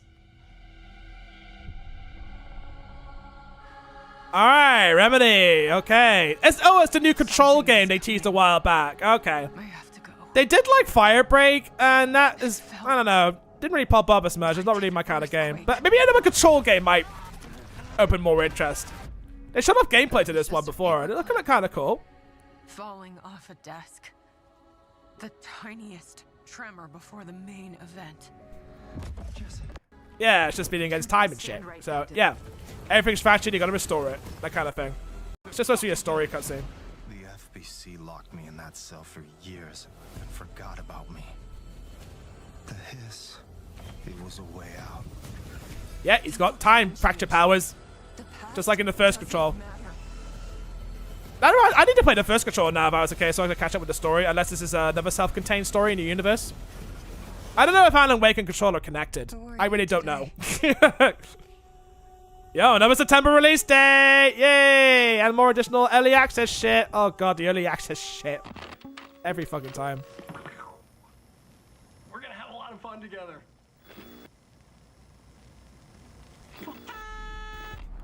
I was gonna say, this is Remedy Entertainment. They're known for doing some weird eccentric shit, so yeah. Alright. Alright. This is a shooter. And I guess this is an extraction shooter. Because I have a feeling it's gonna be like 4 players in this whole fucking game now. Is this Marathon? This looks like Marathon. Darkness. Yeah, it's Marathon. It's Marathon. Nah, I'm not interested. Nah. Destiny 2 died for this. Yeah, Destiny 2 died for this. The dangerous and cutthroat world of Marathon expands today with its 2nd season, Nightfall. And if you haven't been able to pick Surprised up even in the 2nd season. I mean, nah. I want to see more interesting games. RuneScape, Dragon Wilds. Alright, wasn't RuneScape like an old school game that people still play to this very day? Play solo or with friends as you explore Ashenfall, a beautiful, dangerous new frontier in the RuneScape universe, where power is earned and RuneScape has its own universe now.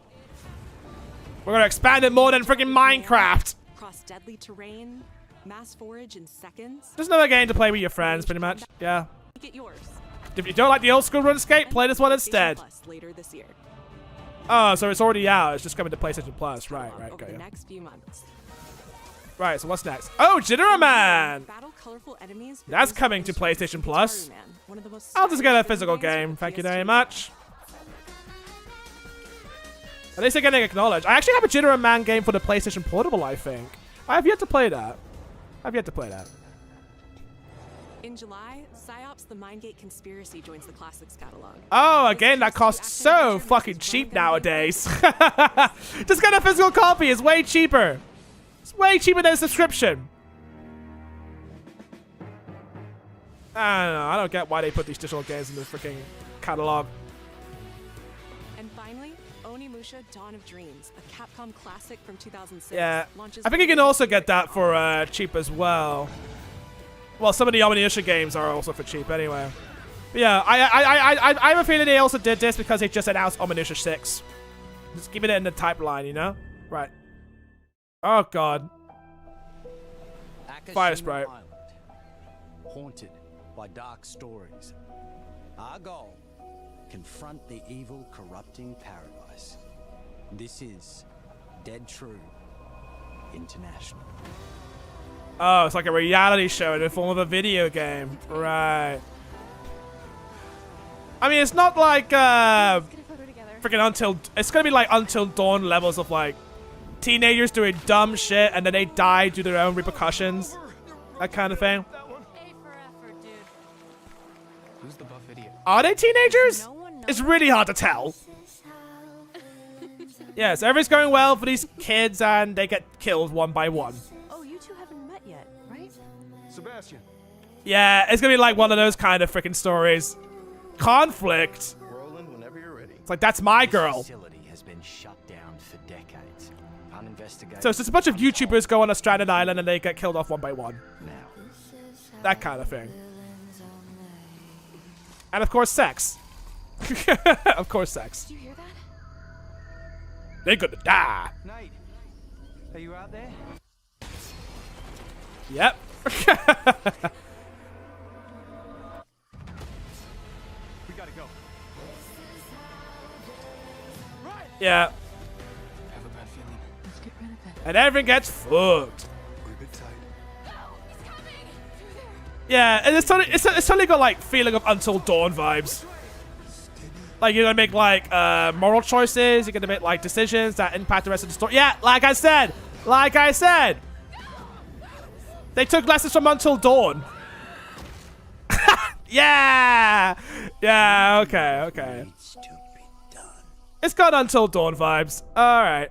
Oh, fuck off! It is a new fucking Until. Oh my god! Oh my fucking god! Did I not just fucking say it's Until Dawn? What the fuck?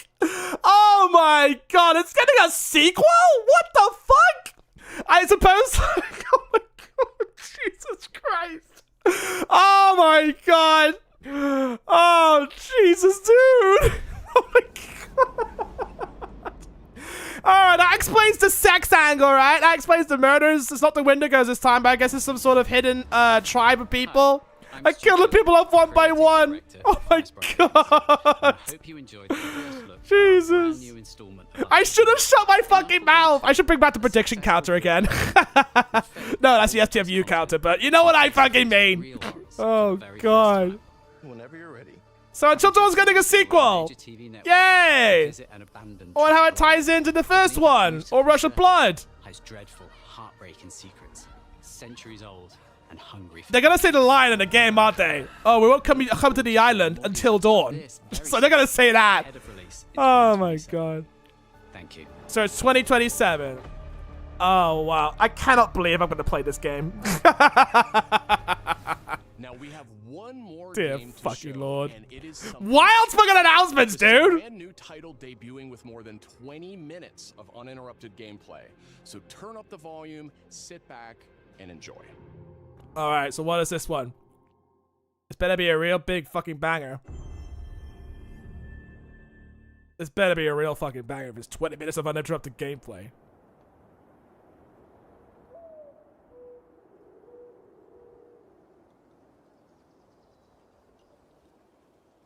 Alright, black screen. Good start so far.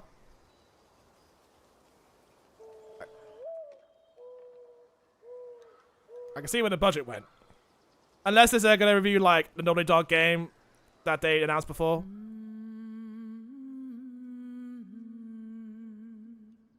Oh, fuck off! Oh, fuck off! No, it's a new God of War game! Oh my god! Fuck me! Oh my god! Oh no, we just got Sons of Sparta! Oh no! I need to play fucking Ragnarok, dude! Oh, fuck! Because I recognize the theme, Oh, Jesus, dude. Oh, fuck. Okay. Your way home. Oh my god. You are free. This is gonna be a banger. I don't know if it's gonna spoil moments of Ragnarok, but oh my god, I have not played Ragnarok! I don't know! Because I know in the first game you deliver your dead mom up the mountain, and that's kind of it. That's all I know. Unless they're retelling the first God of War again.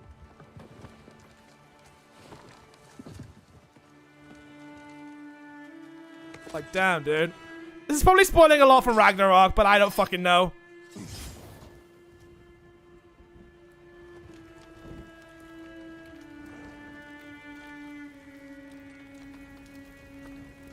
Unless they're remaking the first God of War game from like 2018.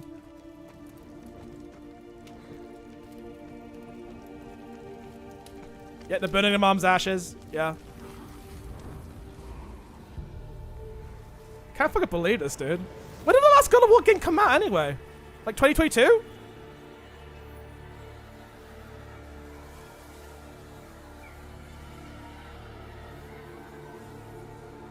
Wait, is this a game where they get to go to the stars? Like to the astral plane?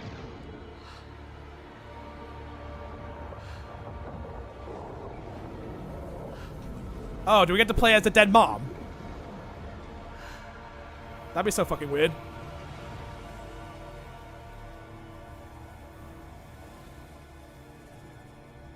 Yeah, I guess I think we get to play as a mom. This game, the God of War needs more female representation.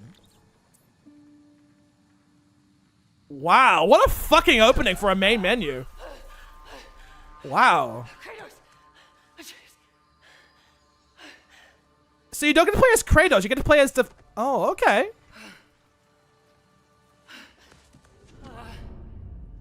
Alright.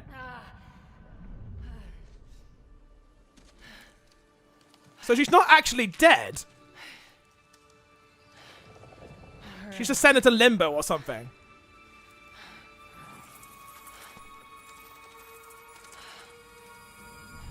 I know people are gonna say, why is it called a God of War game when you get to play, don't play as a God of War?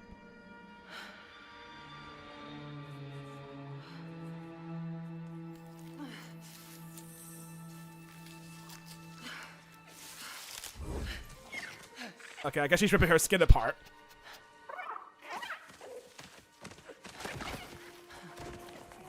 Great, I got a sidekick already. Great.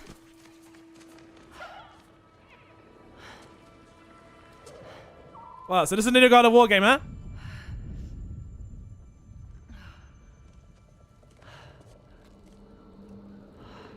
I actually thought you were going to play as Kratos again. Okay. But I guess it kind of takes place right in the middle of the first God of War and God of War Ragnarok.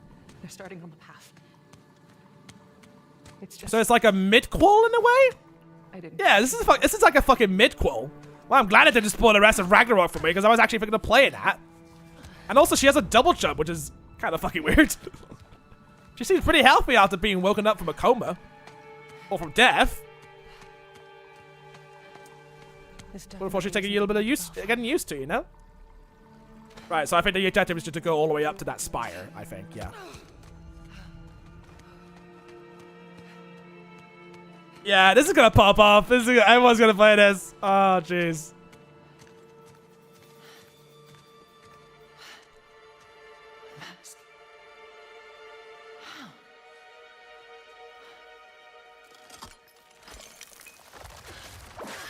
I was gonna ask for your number, but this Mandragora killed me. Okay, she's fighting off plants. And I guess she gets a new power. So, like, everything she touches, she gets a power from now. Alright, plant monsters! Yeah. I actually hope that happens in the game. I do like how combat is quite fast. Yeah. I think it got a lot more improved in the combat compared to the first God of War game. It got a lot better at handling that. Especially with the juggles and shit. I just hope it's a lot more challenging than the previous God of War games. There was this whole like side quest where you get to defeat all of the Valkyries, and that was a bit janky, but I got through it. Yeah. Just had to spam Atreus most of the time. Good idea. I don't know how people are gonna feel about this, that the fact you don't play as Kratos anymore in this one. But I have a feeling it's just serving as a midquel between God of War and God of War Ragnarok. Just explaining her side of the story that she's not actually dead.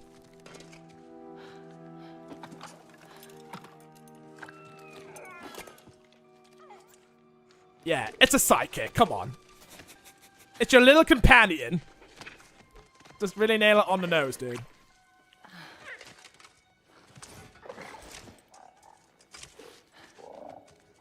Alright. She's got armor now. Common armor, but she'll probably work up to get legendary ones. How about a way out? They're gonna show like they better show out the menu where they see what kind of armor she has. Just to show it's not all like fluid gameplay, just to show you how the armor system really works, like in the last one. Okay, so at least it's not like her going through like a crevice, which acts as a loading screen. Okay, so just watched episode 8. I'm up to date. What do you think of the song that Kane sings? Guess I'll find I think the Kane song is actually really fire. It's really cool. Now you're all caught up with the stories on it, Nitro. Welcome to the fan club. But don't talk to the community. They're kind of toxic as fuck. No, it can't be. Yeah, it's funny. I think it's like more deep than funny, I feel. It's more deep than usual because there's a lot of like hidden clues in that episode that most newcomers generally miss. So if you look really hard enough, you start to see like hidden details hidden within the episode that you may miss first glance. So yeah, there's some hidden clues in there. So that's what I really appreciate about Digital Circus entirely. King is probably your favorite. Of course, he's a fucking OG. He's like one of the main developers of the Digital Circus. So yeah. Kind of makes sense. I'm more of a fan of like either Pomni or maybe Jax. There's a lot more to it. I think there's a lot more to Jax than people let on. Like he's trying to hide his own feelings and his own personality and shit behind some sort of faceless person. So yeah, there's a lot to tell about these characters. Like there's a lot to know about them, but we don't know yet. So I was like, all we know is that they got stuck in the circus that is generated by AI or some shit. Oh, sorry, I'm missing the combat. Sorry. Yeah, things are not looking up well for her. I'm just trying to escape limbo here, guys. The gateway is closed. Alright, I guess there's a tribe in between the limbo dimension, I guess.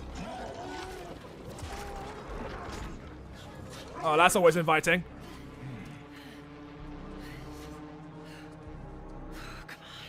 And then after you're done with that, you need to watch Gamerverse as well, because Gamerverse is also really fucking cool.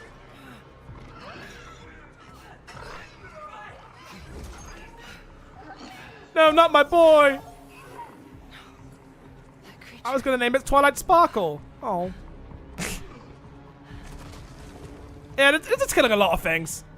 She's like the equivalent of hell. I'm not Elysium. I don't want to see what my Elysium looks like.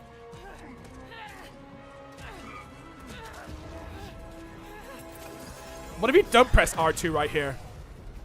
What if you don't press R2? just let him keep struggling you. Just see what happens. Just to make sure the gameplay isn't so fake.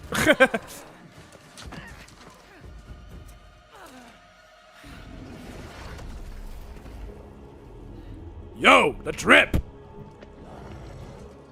Yeah, that looks like an Oni.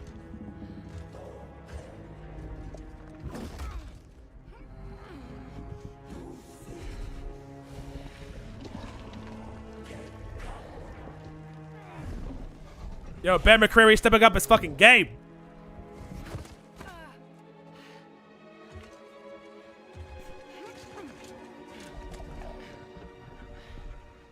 Alright, good conversation.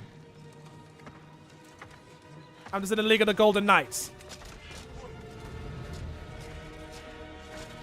Ah, I guess that's Vishnu. Big reveal.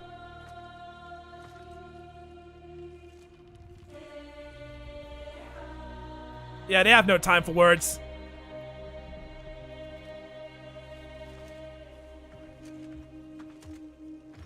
She needs more armor, I feel.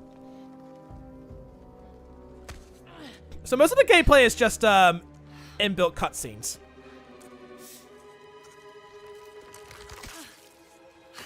You're a little confused? How are you a little confused? Another mask.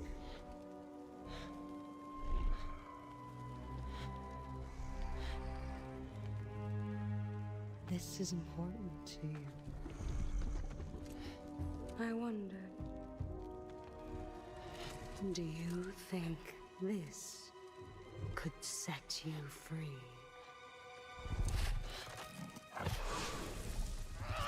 Well, I guess her quest is to find another pin. That's kind of like that one. Touch me again, and I swear.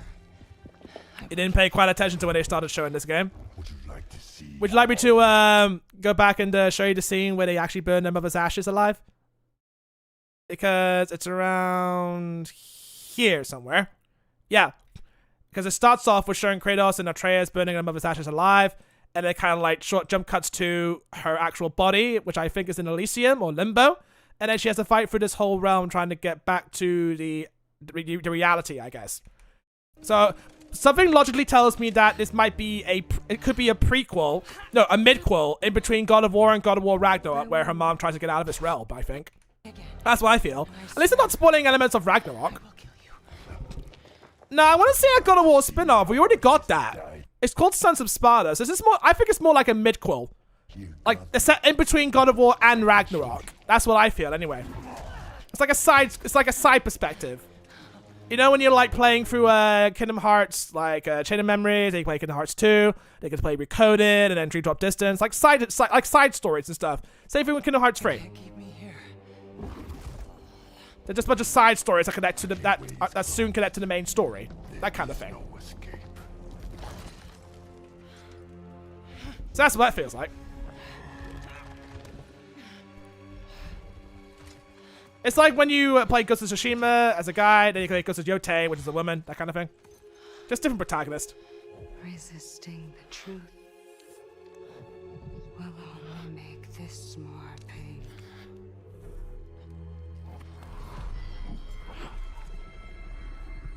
Red light!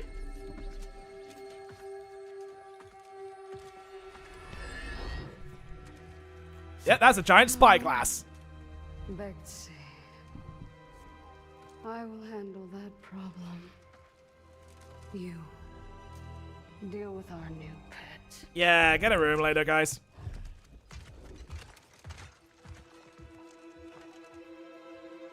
I suppose the objective is to kill these beings. Oh, hey, it's Falcor. It's a badass version of Falcor.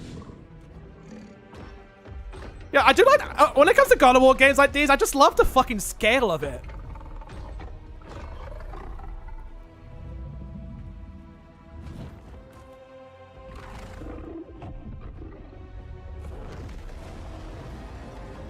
Yeah, it's Falcor.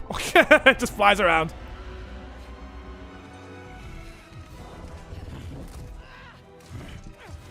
I'm surprised he isn't actually dead yet.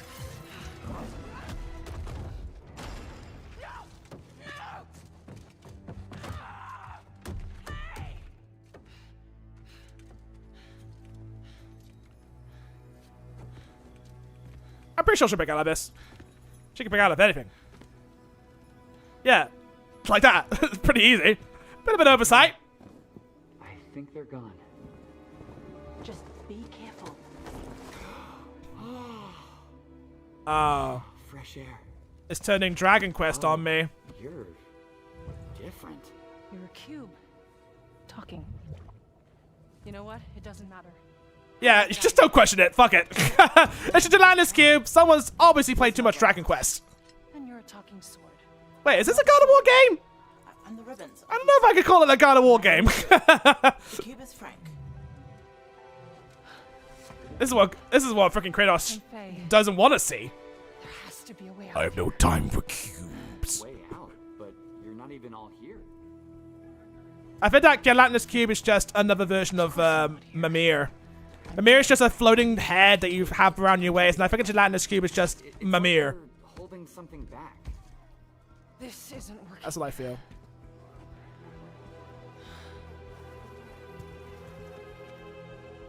Alright, dead animal. Where are we anyway? Afterlife of the gods? I call it the everyone. Afterlife of the gods. I just hope it doesn't have much cringy dialogue like Forspoken did. Just don't go in that direction. Not your boss, Frank. I'm not your Frank, boss. That's why you're trapped. Yeah. Wait, you made that big explosion happen, right? Could you do that again? It's like, I'm not your boss, Frank. And I'm like, I'm not your Frank, boss. Apparently that's his name. It's Frank. You won out, right? I think we all want that. If I type in Frank into the Atlantis Cube on Google, I may need some answers. Faye, you need to accept it. All of it. You're dead.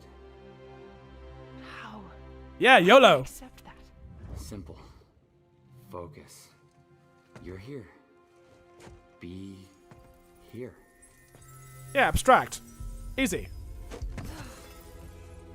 But what if I need to be somewhere else? Then focus on what you do need. I can't believe I'm taking advice from a gelatinous cube. She's gonna be Zelda. I have a feeling she's gonna be Zelda. Alright, she's unlocked her true potential now. That's it. What were you thinking of? A promise. Okay, we'll take it. Now let's get out of here. Okay.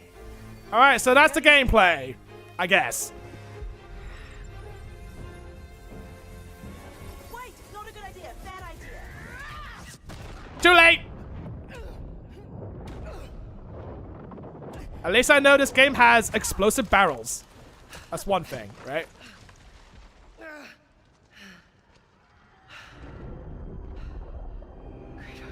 Now Kratos is here. She's imagining things. Yeah, she's imagining things. That's your reward, Faye. Get to Kratos.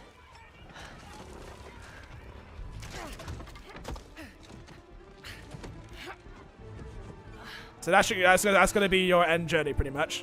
Get out of the afterlife. So apparently there's a way out. She's causing carnage to the afterlife. Something tells me she's probably going to accidentally be the villain in this whole in this whole game. Oh my god. Rue? I think you should give her the sword. How do I know I can trust her? I'll give it back. I promise. Okay. Take it. Yeah, just take the sword. Be the new Zelda! There you go. It's no twin blades, but it'll do.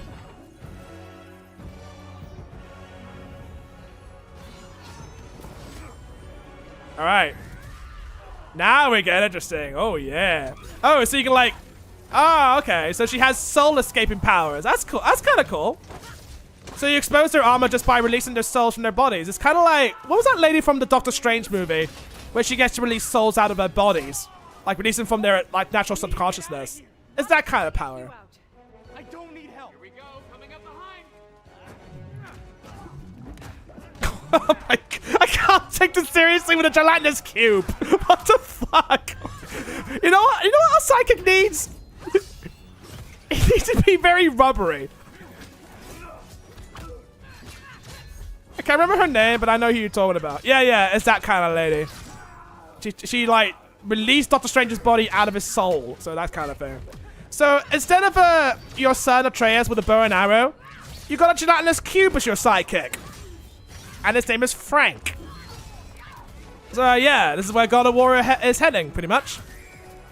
People are gonna make like videos out of the gelatinous cube, I think. She did it to Hulk and Banner too. Well, I haven't seen that much of that, so that's all I remember from the Marvel movies anyway. No, I got a promise to keep. Fine, but lady, that sword, it's more than you think it is. It's cursed! That's what I'm thinking. I do remember watching Adventure Endgame. I don't remember much of what happens in there. It was like a whole 3-hour-long movie. It's so long. Trying to tie up all of the other events with all of the Marvel movies until a new phase came around, you know? Right.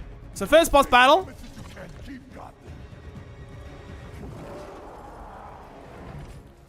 Meanwhile, she's like this cube attack. I suppose the cube has like a separate button press just so you can abuse him pretty much, or is it just like gonna stand around and shit? It's just not gonna help you. It's just gonna help you through moral support. It's like, hey, watch out! He's gonna do this attack.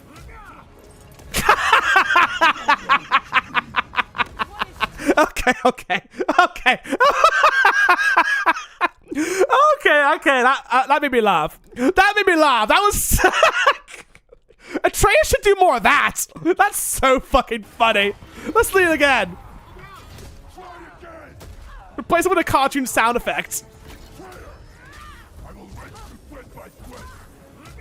Boink. Bogged by cube. Oh my god. I don't know if I'm going to take it seriously or if that was really intentional. God of War needs more comedy. That's what they're thinking. What's it gonna do next? What's it gonna do next? It's gonna flatten the fucking thing? It's gonna absorb it into its freaking gel and then grow bigger in size?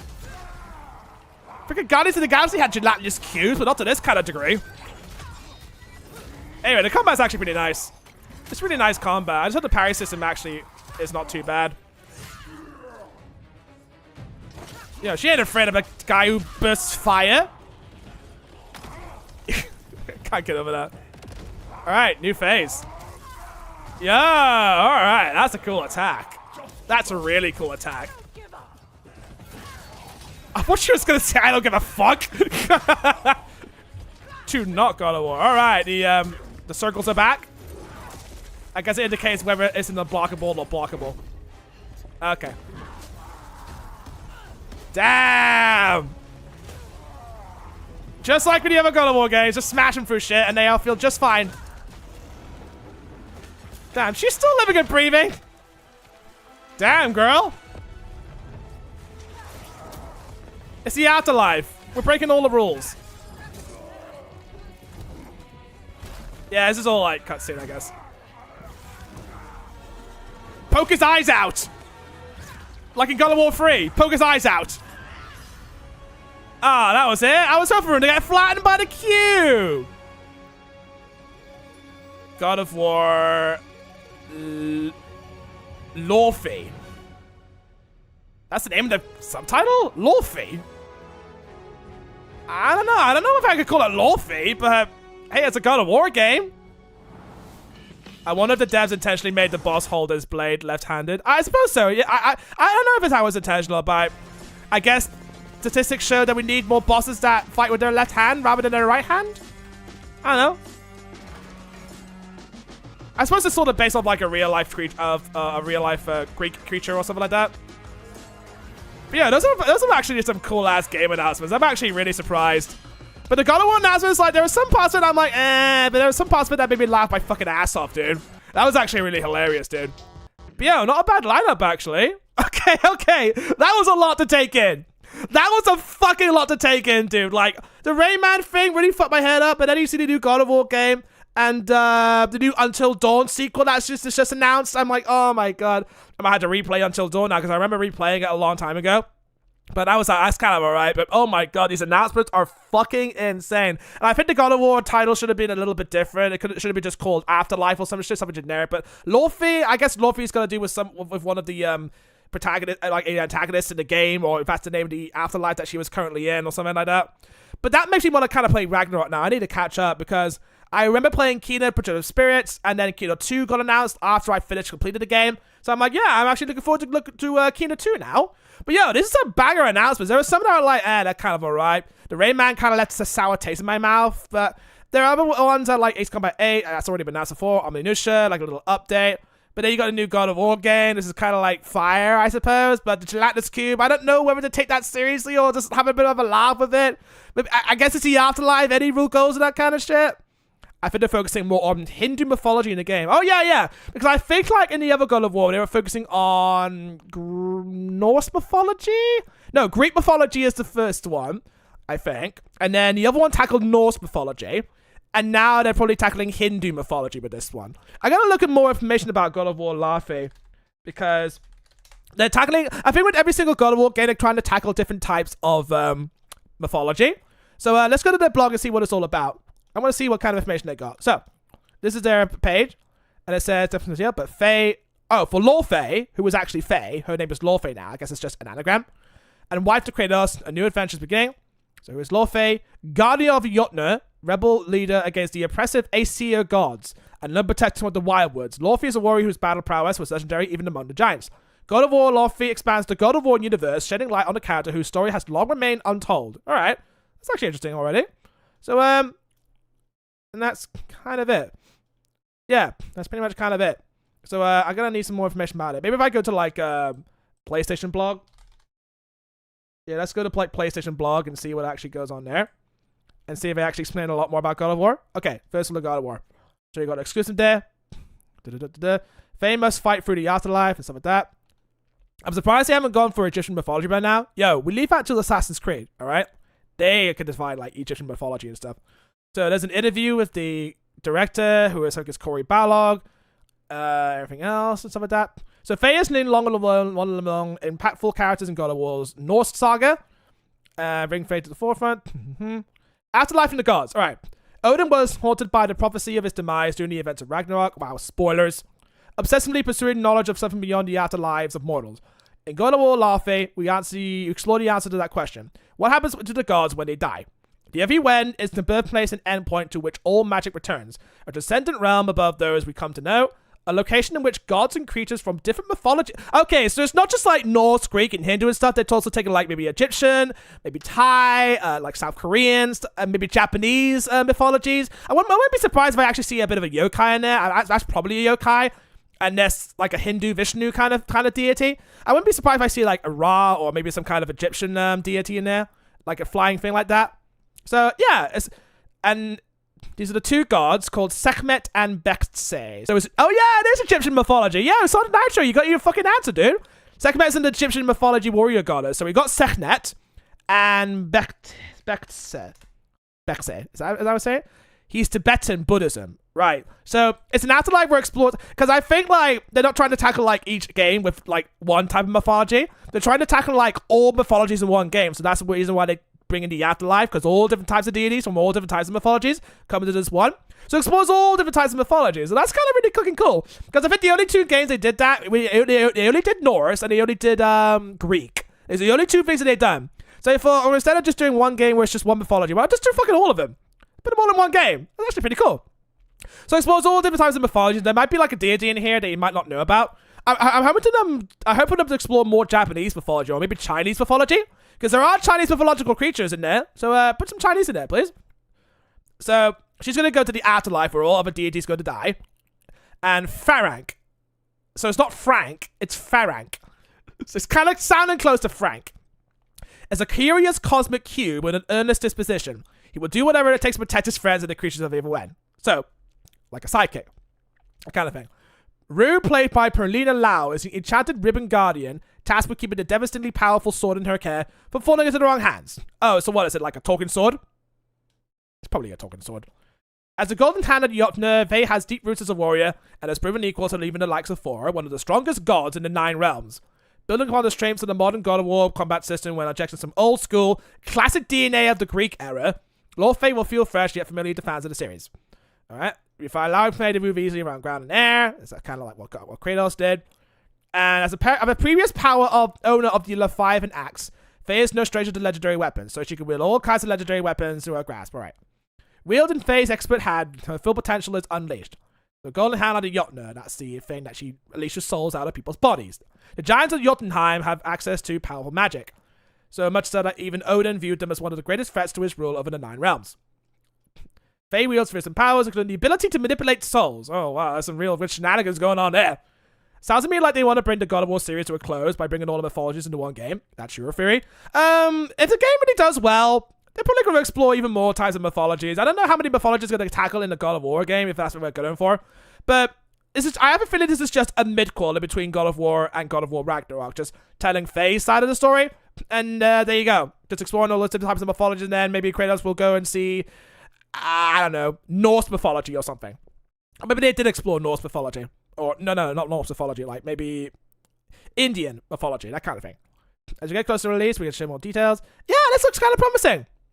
Now that I learned more about it from their PlayStation blog and all that, this looks kind of fucking cool. This looks really fucking cool. So, new God of War game, absolutely fucking fire. I'm actually looking forward to it. So, yeah, there's that. I'm actually interested in this game, but not to like overshadow the other announcements, but the Rayman 1 really still left a sour taste in my mouth. Like, I don't know how to feel about that game, that we're getting a new Rayman game, but it's just a retelling of an old Rayman game that is already fine on its own, but I don't fucking know, dude. I don't know. But that's it.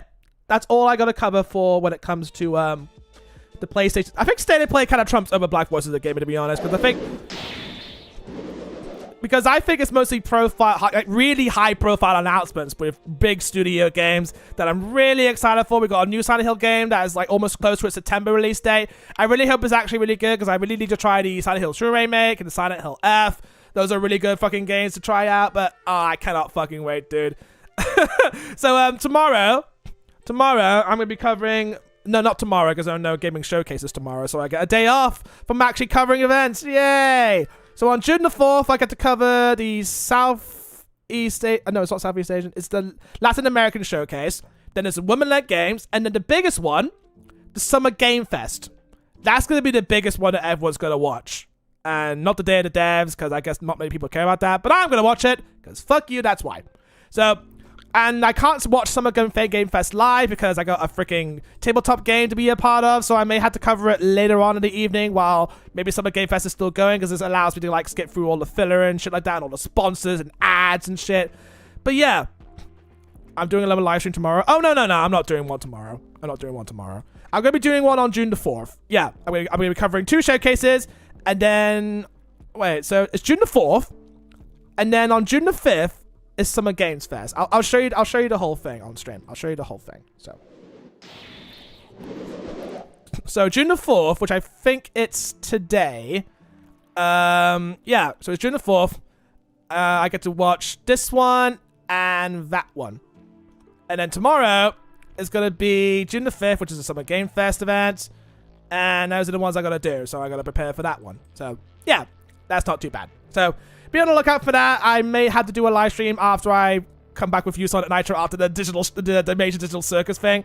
I might have to come back and be like, yo, now I'm going to be covering this shit.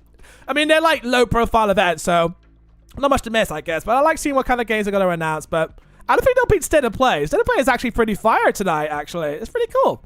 Anyway, I better go. I gotta go to bed because I've been traveling all freaking day, rehearsing all freaking day, and I need to get some sleep. I'll see you all guys tomorrow, maybe in the, yeah, definitely late in the evening if that's actually a thing. Right.